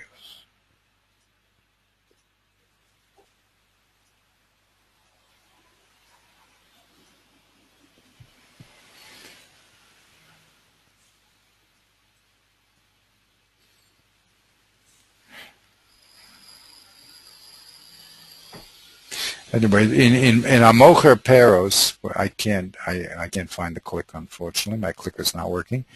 In Mocher Peros, the Tosfos quotes I believe it's the Ri Hazakan, who says Margalos Bepume de Rabbeinu Tam, that the halach is like Reb Papa. Okay. So he says orally he heard Rabbeinu Tam say that the halach is like Reb Papa, but when he wrote in the book Sefer Yasha, he said the halach was like Rav Huna. So it's a problem here. This is a problem. Okay, this is not a simple case. And also he says Rosh Parakam. It's not true. There's a problem here in this part. Okay. The point is that basically we're talking about 2 different Tosfos here. There's 2 different Tosfos. One Tosfos quotes the book that Rabbeinu Tam wrote, and the other Tosfos says, I heard it from Rabbeinu Tam, orally. So one is an oral tradition, and one is what he actually wrote in a book. So in the orally, he said that Rabbeinu Tam said that the halach is like Reb Papa. But what he wrote in the book was that the halach is like Rav Huna. So this is a problem here. This is a very big problem here. Okay? So he wants to say, what he says here is accurate only according to one Tosfos, but not Atonus and Rav Huna. It's very interesting. And I think he's doing that purposely because he wants to reread Rav Huna in a very unusual way. But anyway, that's what he says. He says that the Mordechai and the Shabbat, the Rush. Now, why is the Rush mash the Rabbeinu Tam the Ein Tzarech Liten Metaltalin? The Rush said that the halach is like Rav Huna. This is a very difficult part. It is not clear to me. The Rush's whole point was that Rabbeinu Tam is holding like Rav Huna. And we hold the way we understood Rav Huna was that he said, O Kesef Ameitav. So I know what he's going to do later on, and I'm just wondering whether that has an impact on what he's writing here. He's going to read Rav Huna in a very unusual way that we never read before. So we'll just have to hold on to it, okay? But just, this is not simply how we've been learning Rabbeinu Tam at all, okay? So we'll make a note of that and come back to it when he starts explaining this Rav Huna, because he's not, although he does say Rosh Parak, we'll see, okay? So he says, the Mordechai post from Mashma, that Rabbeinu Tam says you don't have to give metaltalin. Well, that's true, you don't have to give metaltalin. But look at what he says, Elanosen Mashiyir, Omikark, Omitaltalin. That's the Rabbeinu Tam quoted in here. Okay, in Hamocha, not in Agamara. But he also says Varesh Baba Kama, which is us, and he doesn't say that there. Okay. We'll have to look. It's a little bit of a problem. Uperik, also in Perik Hapar, Daf Memzam, Reish, okay. Umashma, this is what he says, Sham, Shirabeinu Tam Meforish, the Hor, the Okimna B'Shas, B'Babakama on Tes, which is Rav Huna, Omer Okesev O Tav, the Hainu Harishus B'Yadoli Ten Ezish Yirtze. Well, that's true. When it comes to Kesev and Meitav, he can give what he wants. Maybe that's how he's learning it. I was thinking that the shift, I mean, in the original text of Rav Huna and of Rabbeinu Tam, there's no, the language is not, it's not this idea that we first see with the Beis Yosef, which speaks of the Ratzon of the giver or the getter or the who has the Yad HaElyona. Right, or even at least in these 2 points. Between Kesef and Metaltalin also, there's no, the Mazik can decide what to give, right? Is it that the Mazik, I mean, the whole well, that's what he says. Rav Huna O Kesef Ameitav the Hainu Shahar Reshut Yado Liten Ezish Yirtza. The Mazik has the permission to give what he wants between Kesef and Meitav. That's true, right? When Rav Huna said, "O Kesef O Meitav," right? Yeah. So all I'm saying is because he's factoring, because he is now factoring in the concept of Reshus, which is really, it makes its first appearance with the Beis Yosef. So when he says Kesef or Meitav, even though the Rabbeinu Tam following the Rav Huna says Kesef, but since we're talking about Reshus, so Kesef could also mean Metaltalin. Why not? I mean, we're talking about you pay back whatever. If I'm telling you, you can pay back whatever in whatever form you like. So that becomes more important than specifying which form. See what I'm saying? Even though the specific language of Rabbeinu Tam and of Rav Huna is Kesef, since the question has shifted to that of Reshus, so not such a big jump from Kesef to Metaltalin. Well, I would agree with one point. When it comes between Kesef and Metaltalin, the simple reading again of Rav Huna is that you can give Kesef or Meitav, right? But he doesn't talk about it. That's what bothers me. In other words, if I asked you, according to Rav Huna, what can the Mazik give? He can give Kesef or Meitav. That's what he says. Oh, Kesef or Meitav, right? There's 2 choices. The only thing that bothers me here is why of this Metaltalin issue. I mean, in other places,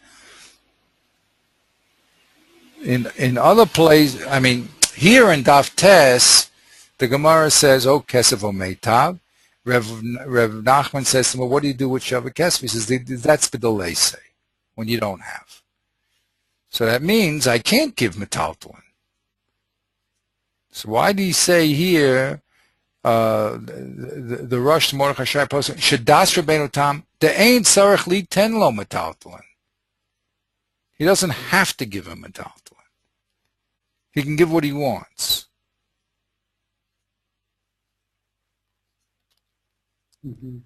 Elanos and Mashirtza, O Karka O Metaltalin. Karka O Metaltalin?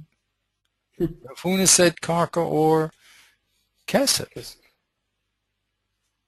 Rav Huna said karka or kesef, and if he doesn't have, then he can give metaltalin, right? Yeah, that's what he said.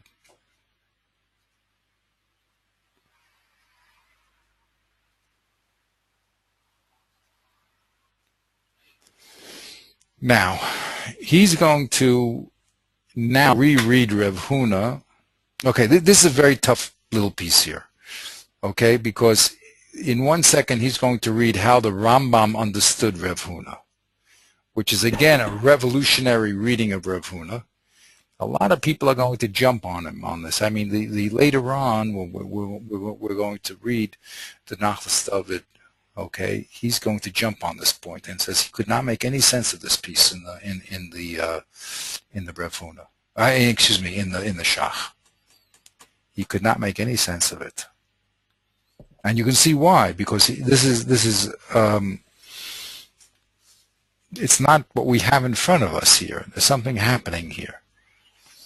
Okay, so let's just hold off and leave this as a difficult piece to understand, and see what he says in the Rambam. But whatever, here at least as far as one point, it's definitely true. I mean, definitely true. When Rav Huna says, "O Kesef HaMeitav," the Rabbeinu Tam says you can give them equally. When it comes to metaltalin, so that's for the Leisley. So if we don't reread Rabbeinu Tam here in Rav Huna, it represents a very big problem. Okay? And we'll just hold it on that. But let's see how, and here's another big problem. He's now going to read Rav Huna as the Rambam would read it. Okay? Let's see what he says. Okay. Well, the Das Rambam. Nearly. No, yeah. Nearly. The Farish. What? Nearly. Nearly the Farish. So it appears to me that, and this is how I see the Rambam, basically. How to reading Rav Huna. The opinion of the Rambam. Reading Rav Huna. Right. Not that you have a choice between Kesef and Meitav. That's not what Rav Huna meant. Okay? How did he read O Kesef and Meitav? Listen to what he says here. O Dino al Kesef, Heicha de Isle Metaltalin. So either the law is concerns or is about Kesef. No, he must give. The din. The din is he must give Kesef if he has metaltalin. In other words, if he has Kesef and metaltalin, I wrote it out just to help out here. If he has Kesef and metaltalin, so he must give Kesef. There's no choice. We just read, O Kesef or metaltalin. It was, there's a thing called an equal or and an unequal or, right? Like you can pay with cash, check, or money order, right? Yeah. So that's an equal or. You can either one, right? Right. But if I say give me liberty or give me death, right. So it's a strong. So it's a strong or. I really am saying, one, right? Right. Or let's say or that's strong. You'll either get to Tel Aviv by taking this route or that. Then we'll get there. No, that's not a good or. How are we getting it's like a mutually exclusive. A mutually exclusive or. This like a woman could be married with kesef or shtar or bia, not all three, but one or the other, either or. In other words, I think we call that an either or, right? Oh, no, an either or? No, just called.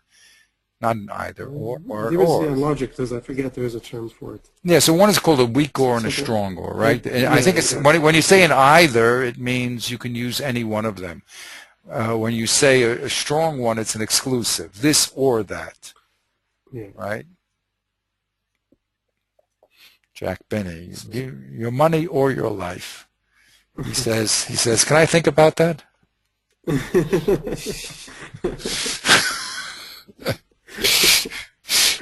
Okay. Anyway, here he's going to now. A strong word into a weak one. What? Yeah, he takes a strong word, makes it into a weak one. Exactly. That was the whole joke. Right. Yes. Okay. So here, let's see what the Shach is going to say, because the Shach doesn't want to give reshus. He wants to make it a din, remember, right? He wants to say it's not a question of, well, you give either kesef or meitav. So he wants to say it's a different type of or here. And let's read how he says it. O dino, and remember, he doesn't want reshus biyad the mazik. That's really what he wants to eliminate. He wants to make it a din. That means, we'll see. O dino al kesef echet isle metaltalin. What does that mean? If you have kesef and metaltalin, the din is you must give kef. Right? Yeah. O, what's the other alternative? O dino metal kave karka. So if he doesn't have metaltalin, then he must give karka.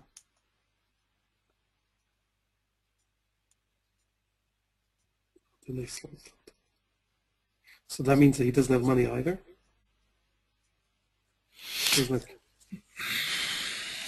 If it's funny thing, I mean, the question is, does he have metaltalin, yes or no? If he has metaltalin, he could give kesef. If he doesn't have metaltalin, he must give karka. It doesn't make sense. No, so he's saying like this.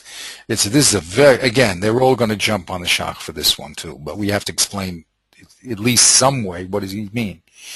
When Rav Huna said, O kesef, O karka, he was saying you have two alternatives. You can give kesef, even if you have metaltalin. No, excuse me, adarabba. You can give kesef. You must give kesef when you have metaltalin. You must give kesef when you have metaltalin. If you don't have metaltalin, then you can give meitav. Now you asked a good question. What about kesef? Where did it go? Oh, I think he's saying. Yeah, go ahead. If you have metaltalin, you can go to the market and change it for kesef, and therefore you must pay kesef.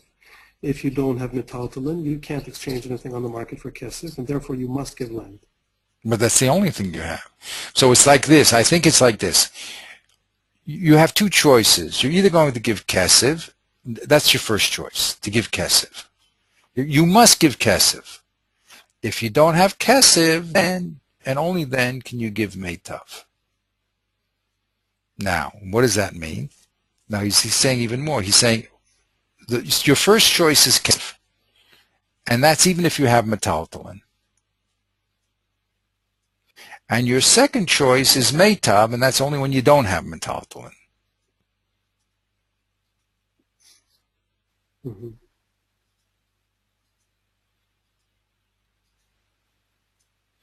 That's what he says. Very hard to understand. O dino al kesef hekadisleka. The din is if you have kesef and metaltalin, you must be kesef. And the din, when you have meitav, legabe karka, o dino b'meitav legabe karka, and when can you give karka? That's only when you don't have metaltalin. When you have kesef and metaltalin, then it's kesef. When you don't have, and the only time you can give meitav is when you don't have metaltalin.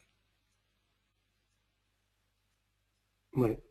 It makes sense, actually. But if you did have metaltalin, so you have to give kesef. say you didn't have kesef. No, but the whole, I think. Say you had metaltalin. Say you had metaltalin and meitav. Say you just had meitav and metaltalin. You have to give kesef. You still have to give. No, you don't have kesef. You just have meitav and metaltalin. No, because the isle metaltalin. I think the point is he's saying that the way to read Rav Huna is that first of all you give kesef. So what does that mean? You give kesef? What if I don't have kesef? Well, you have metaltalin. Go sell him your metaltalin, get some kesef, and pay him with money. No, that far I don't think he's going to go, because the Gemara clearly says that the Gemara says peshita. What would you think? You'd have to go out and sell it. The answer is no. You don't have to sell. Oh, and then you just. No, you don't have to sell it. You give metaltalin. If you have kesef and metaltalin, you must give kesef. And the only time you give meitav is when you don't have metaltalin. Because if you do have metaltalin and meitav, then you Who says that pshita again? The Gemara, Rav Nachman. The Gemara, so we're going to have to read the Gemara now Rav again. Huna says that to Rav Huna said, Rav Huna says, oh, Kesef Meitav. Rav Nachman says, wait a minute, what about Yoshev? So Rav Huna says, that's B'delay say. We don't know B'delay say what. And when you don't have. And then Rav Nachman says, wait a minute, if you don't have, it's obvious you have to give. He says it's not obvious. It's a chiddush, because you might think you'd have to go and sell the stuff and get kesef, and the answer is you don't have to.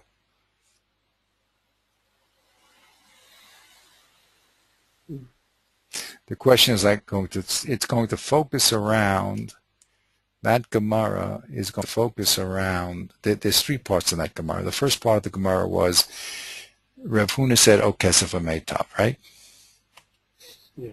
That's the first part. The second part, Rav Nachman said to him, wait a minute, Yoshev the Rabbi Shavik Kesef. That's the second part, right? Mm-hmm. So you can't just say Kesef Meitav. So Rav Huna answers him, that's B'delay say.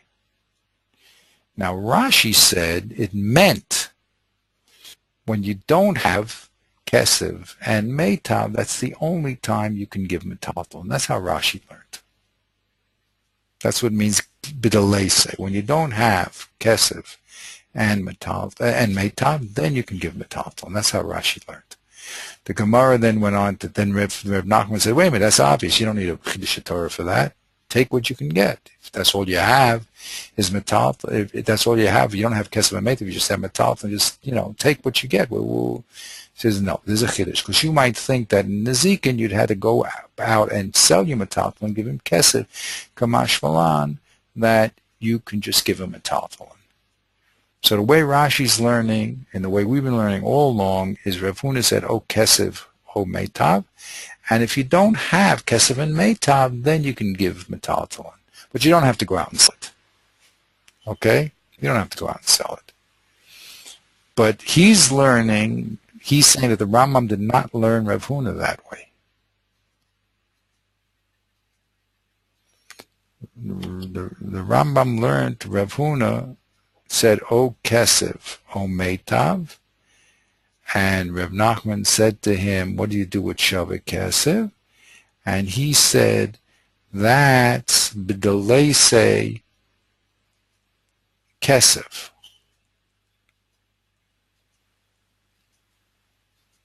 That's how he's learning. I'm going to go over that. He's learning Rav Huna. The Rambam, again, what's our aim? Our aim is to show that Rav Huna is going to have a preference of metaltalin over karka. And the way he's learning is Rav Huna is going to have, he's pushing into Rav Huna what the Ramah said, that there's a triple hierarchy. Kesef, then metaltalin, and then meitav. That's how they're going to try to read this Gemara now. Okay? But that's his aim. And then he's going to say, we're going to go over this, let's do it carefully, but he's going to go here and he's going to say, the Rambam, first, I'll just tell you the setup, then we're going to have to get it in the words. He's going to say that the Rambam read Rav Huna to say, first you must give kesef, then you give metaltalin, and then only then do you give meitav karka. And ubahor de kesef lo kaimelam kareb papa. And he's going to hold that the Rambam holds that the halacha is not like Rav Huna when it comes only to kesef, that what? That ela afilu subin meitav minhu. But really, kesef is equal, subin is equal to kesef. Okay? So this is what the work he's going to do here. This is a total rereading of Rav Huna now. Okay, so we're going to have to think about it, and we're going to have to talk about it. I mean, it's not easy whatsoever. But let's go over it again. What his aim is going to be to show that Rav Huna holds the first thing you must give is kesef, even when you have metaltalin. So the first thing is kesef, even when you have metaltalin. Okay? Then, if you have metaltalin and meitav, then you give metaltalin. And the only time you give meitav is if you don't have kesef or metaltalin. Okay? We're going to read it and we're going to try to put that together, but that's what he wants to say. And he's going to say the Rambam disagrees with Rev Huna that Kesef has a priority over Metaltalin. And he holds like Reb Papa that Kesef and Metaltalin are equal. Okay, so that's how the Rambam is going to come to his halacha, according to this shach. The Rambam's halacha is that Kesef and Metaltalin are equal, and Meitav is on the bottom, right? Now, even though he didn't talk about Kesef, he's going to prove later on that the Rambam holds that Kesef is equal to Metaltalin. Okay, but here the problem is how to produce from Rev Huna, who said, O Kesef, O Karka, a din, and Rev Nachman that says to him, well, what do you do with Shavik Kesef? He says, Kamandalesa. How can we read into those words a triple, a vertical hierarchy? Okay? That's going to be one. And people are having problems with it. It's not going to be simple, but let's see if we can do it, okay? Let's see if we can do it, at least attempt it, okay? So what does he say here? The Rambam, nearly Lefarish, he's going to now explain how Rev Huna was understood by the Rambam.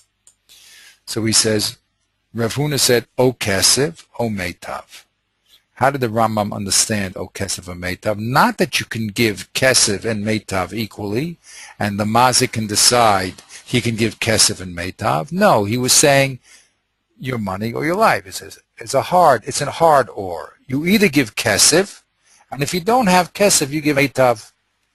Okay? O Kesef, you either give Kesef, and if you don't have Kesef, then you can give Meitav. Right? That's how he wants to read that or. That's it's called an exclusive or, right? Right? And also it's not only an exclusive or, it's a hierarchical or. Or you give me Kesef, or you give me the second best, which is when you don't have Kesef. And if you don't have Kesef, then I'll allow you to give me Meitav. Right? So that's position number one, that it's not a choice of the mazik. It is a exclusive or. You either give me kesef, and if you don't have it, then give me meitav. So now he explains more. O dina bekesef, now look what he says. O dina bekesef echad islay metaltalin. Who spoke about metaltalin? Right? No one spoke about metaltalin. The words O kesef or meitav do not include the word metaltalin, right?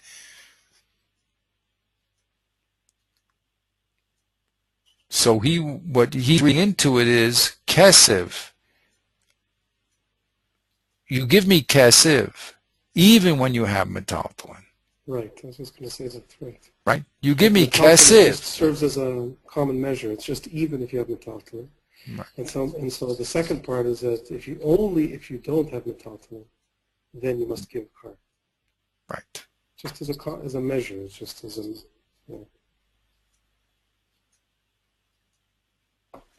Yeah, that he says. And then he says, and the Rambam disagrees with Rev Huna that there's any preference over kesef to metaltalin. That's what he says. Ubahor de kesef, this, that, Rev Huna said that it has a priority over metaltalin. Lo kaimalan Rev Huna. We don't hold that halacha like Rev Huna. I'm sorry. Okay. Ella, we say afilu meitav nenu. Afilu subin meitav nenu. Okay. So how does he read that in the Gemara? In other words, so yeah, we say that subin is equal to kesef. In the Gemara or in the Rambam? He's saying the Rambam is this. Well, you're right. He's saying the Rambam is disagreeing with. He's saying Rav Huna is not the halacha when it comes to kesef and metaltalin. Because Rav Huna is saying that the kesef is greater than metaltalin, and we hold that it's equal. But we do agree, yeah, so therefore he can give kesef or metaltalin. No, but I'm saying by disagreeing with Rav Huna here, we're Yeah. also disagreeing with the Rambam's take on Rav Huna. Or No, not that we're sorry, because the Rambam could just be explaining Rav Huna. He's not saying he agrees with it. he's explaining Rav Huna, but when it comes to the halacha, he doesn't hold the halacha like Rav Huna. Right. He holds the halacha really like Rav Papa, that Kesef and Metaltalin are both Meitav. They're equal. Right.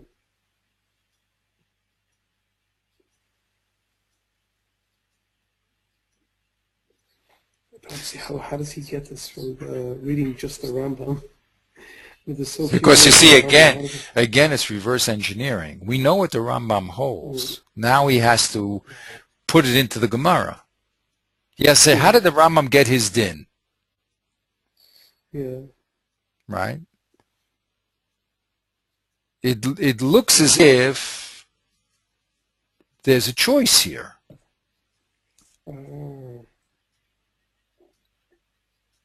Right. The So how? Rambam sets it up as a choice. Yeah.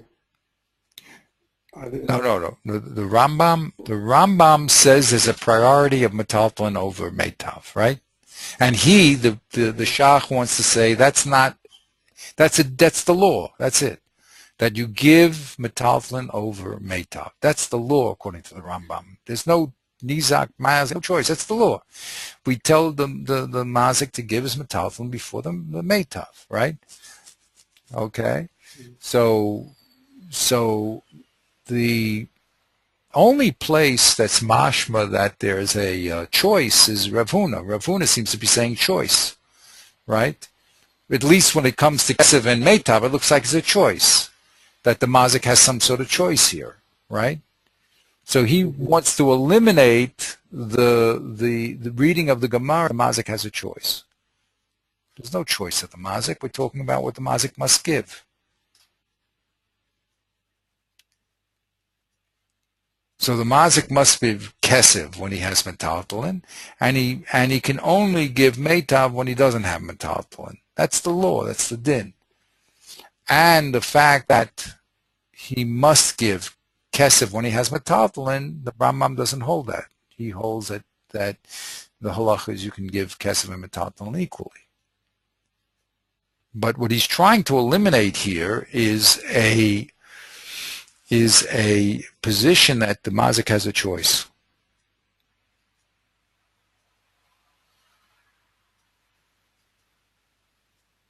Because usually or is a choice.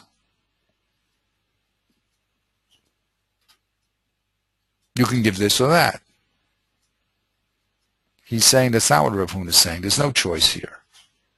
You have to give either one or the other. You must give one or the other. Not that you can give one or the other. You must give one or the other. So you must give first you must give first kesef, then you can give metaltalin if you don't have kesef, and then if you don't have kesef metaltalin, you give meitav. But the Rambam doesn't, so Rav Huna is not giving a choice. He's saying clearly there's a priority. And the priority between kesef and metaltalin, the Rambam doesn't hold with Rav Huna. He holds they're equal. And there is no choice. The halacha is not like Rav Huna when it comes to kesef and metaltalin. It is like Rav Huna that says metaltalin is in front of meitav. That it is like Rav Huna. But it's not like Rav Huna when it says that kesef is greater than meitav.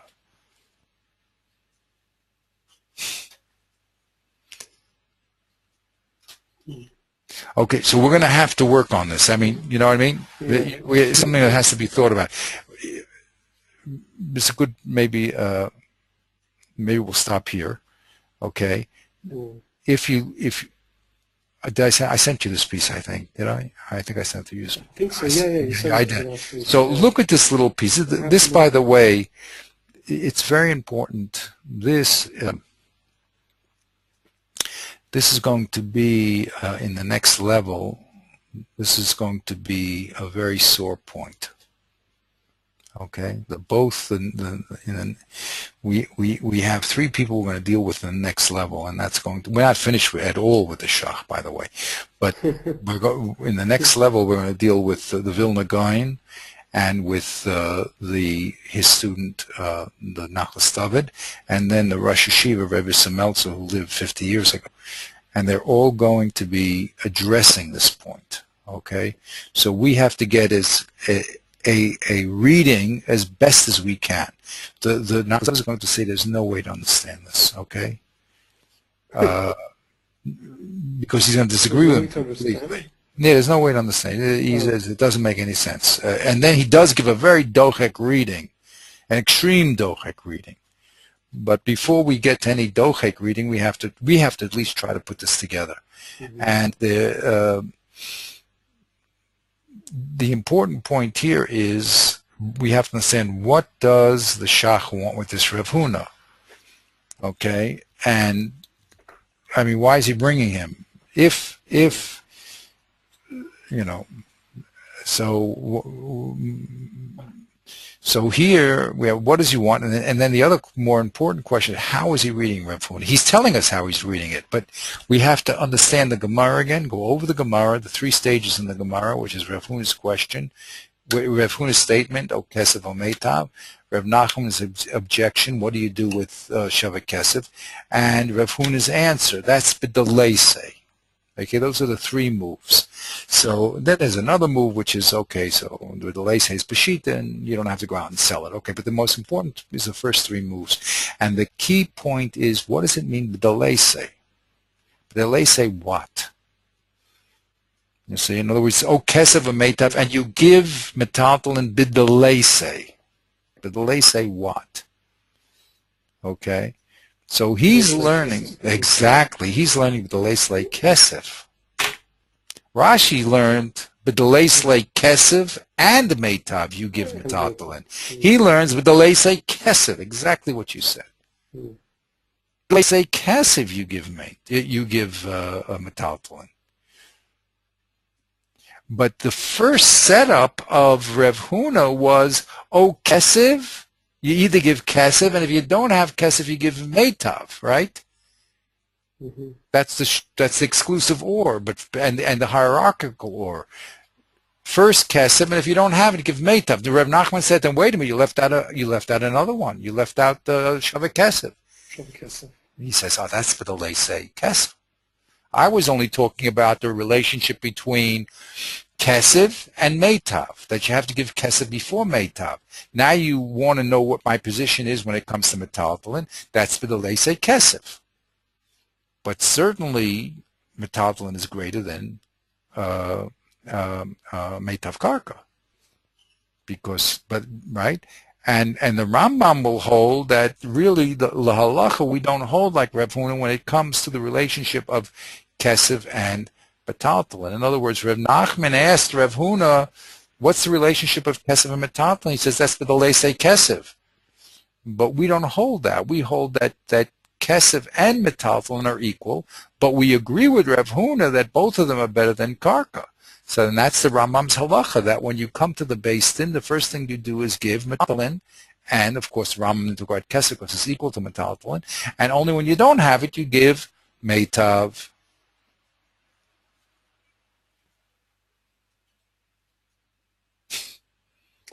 That's going to be the Shach's final position? Yeah. Yeah. Now he's going to prove it. He's going to do more proofs of this, but that's going to be his position. Yeah. Because he wants to say the Rambam is telling you the law, that first you give metaltalin, and of course he didn't mention kesef because metaltalin is equal to kesef, he's going to prove that, and then only when you don't have metaltalin did you go to the karka. That's what the Rambam said.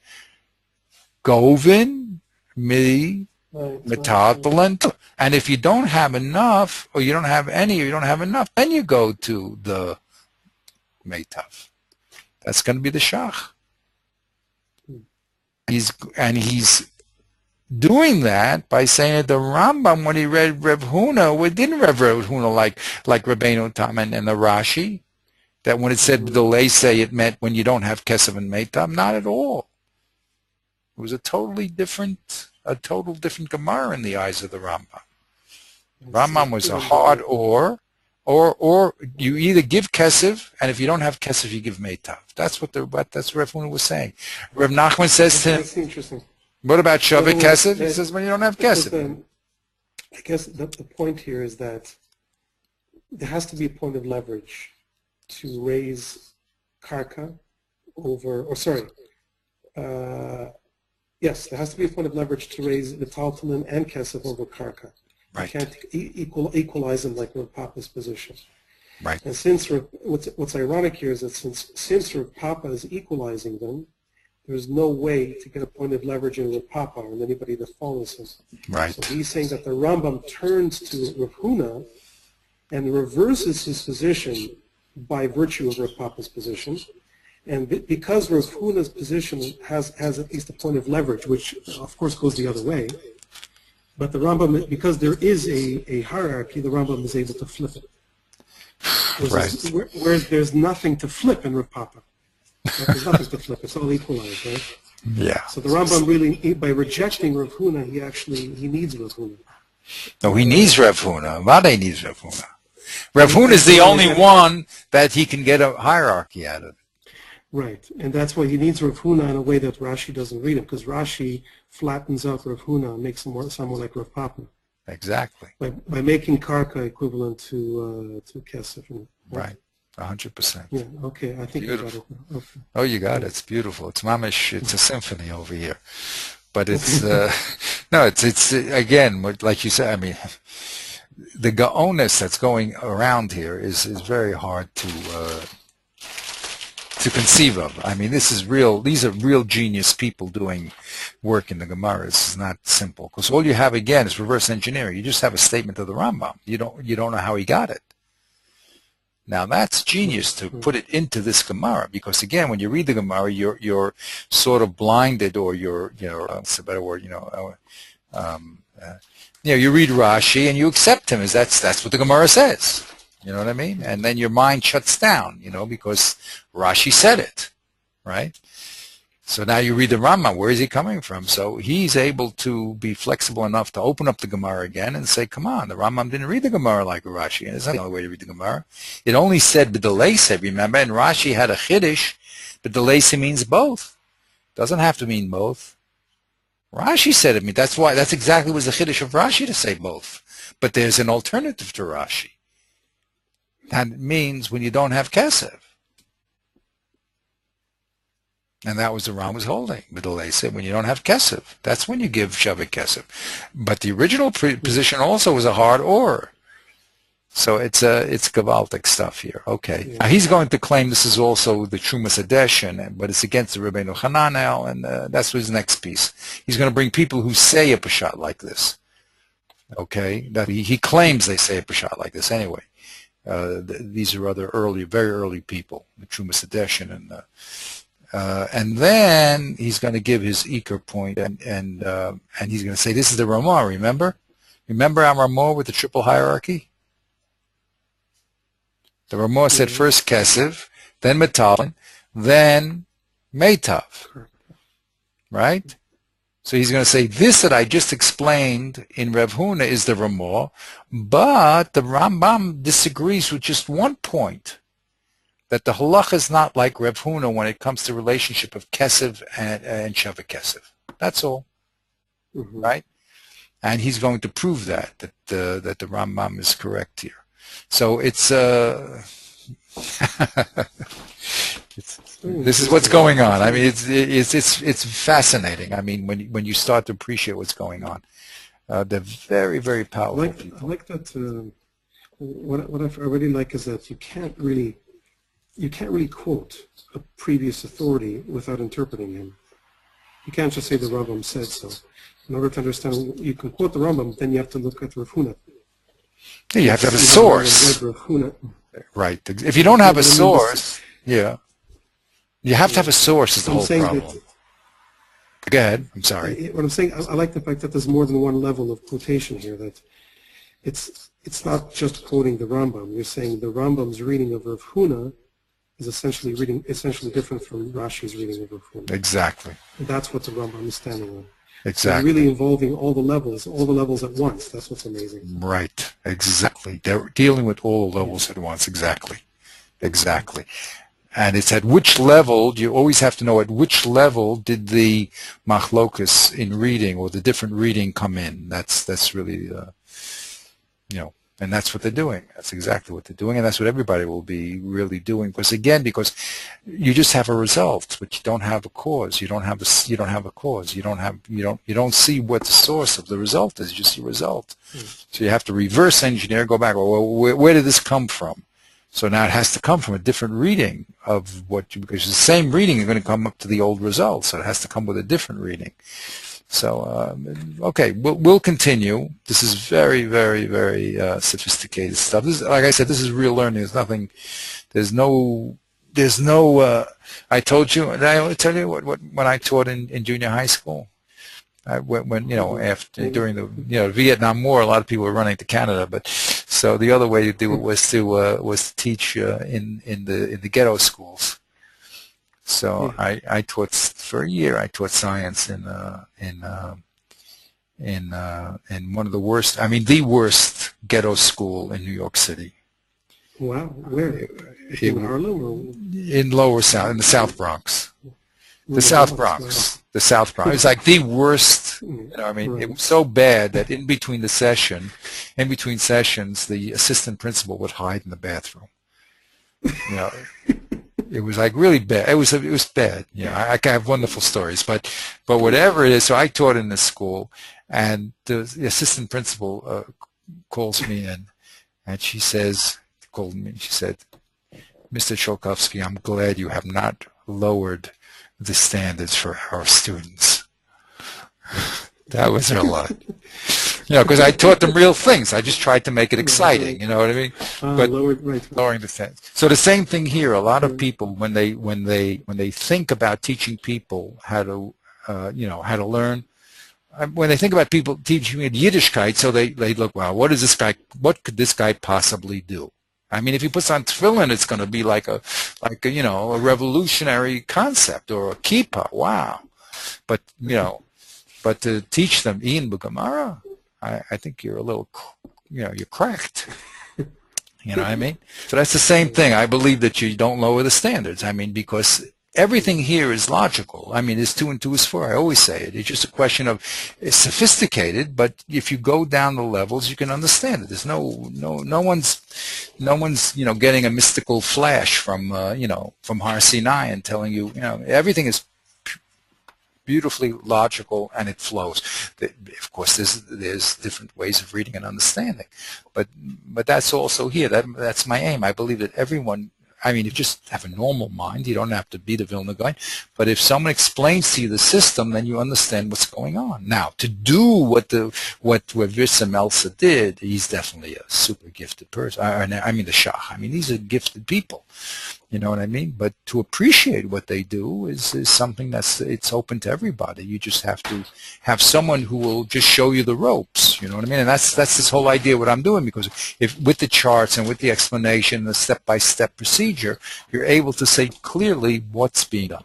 Okay? And that's the excitement of it. And then everyone can join in and then whoever you are, so say Velomed. If you turn out to be the Vilna Gaon, Bavakasha, you know what I mean? But so many people are frustrated because they don't have a systematic method to get into the problems.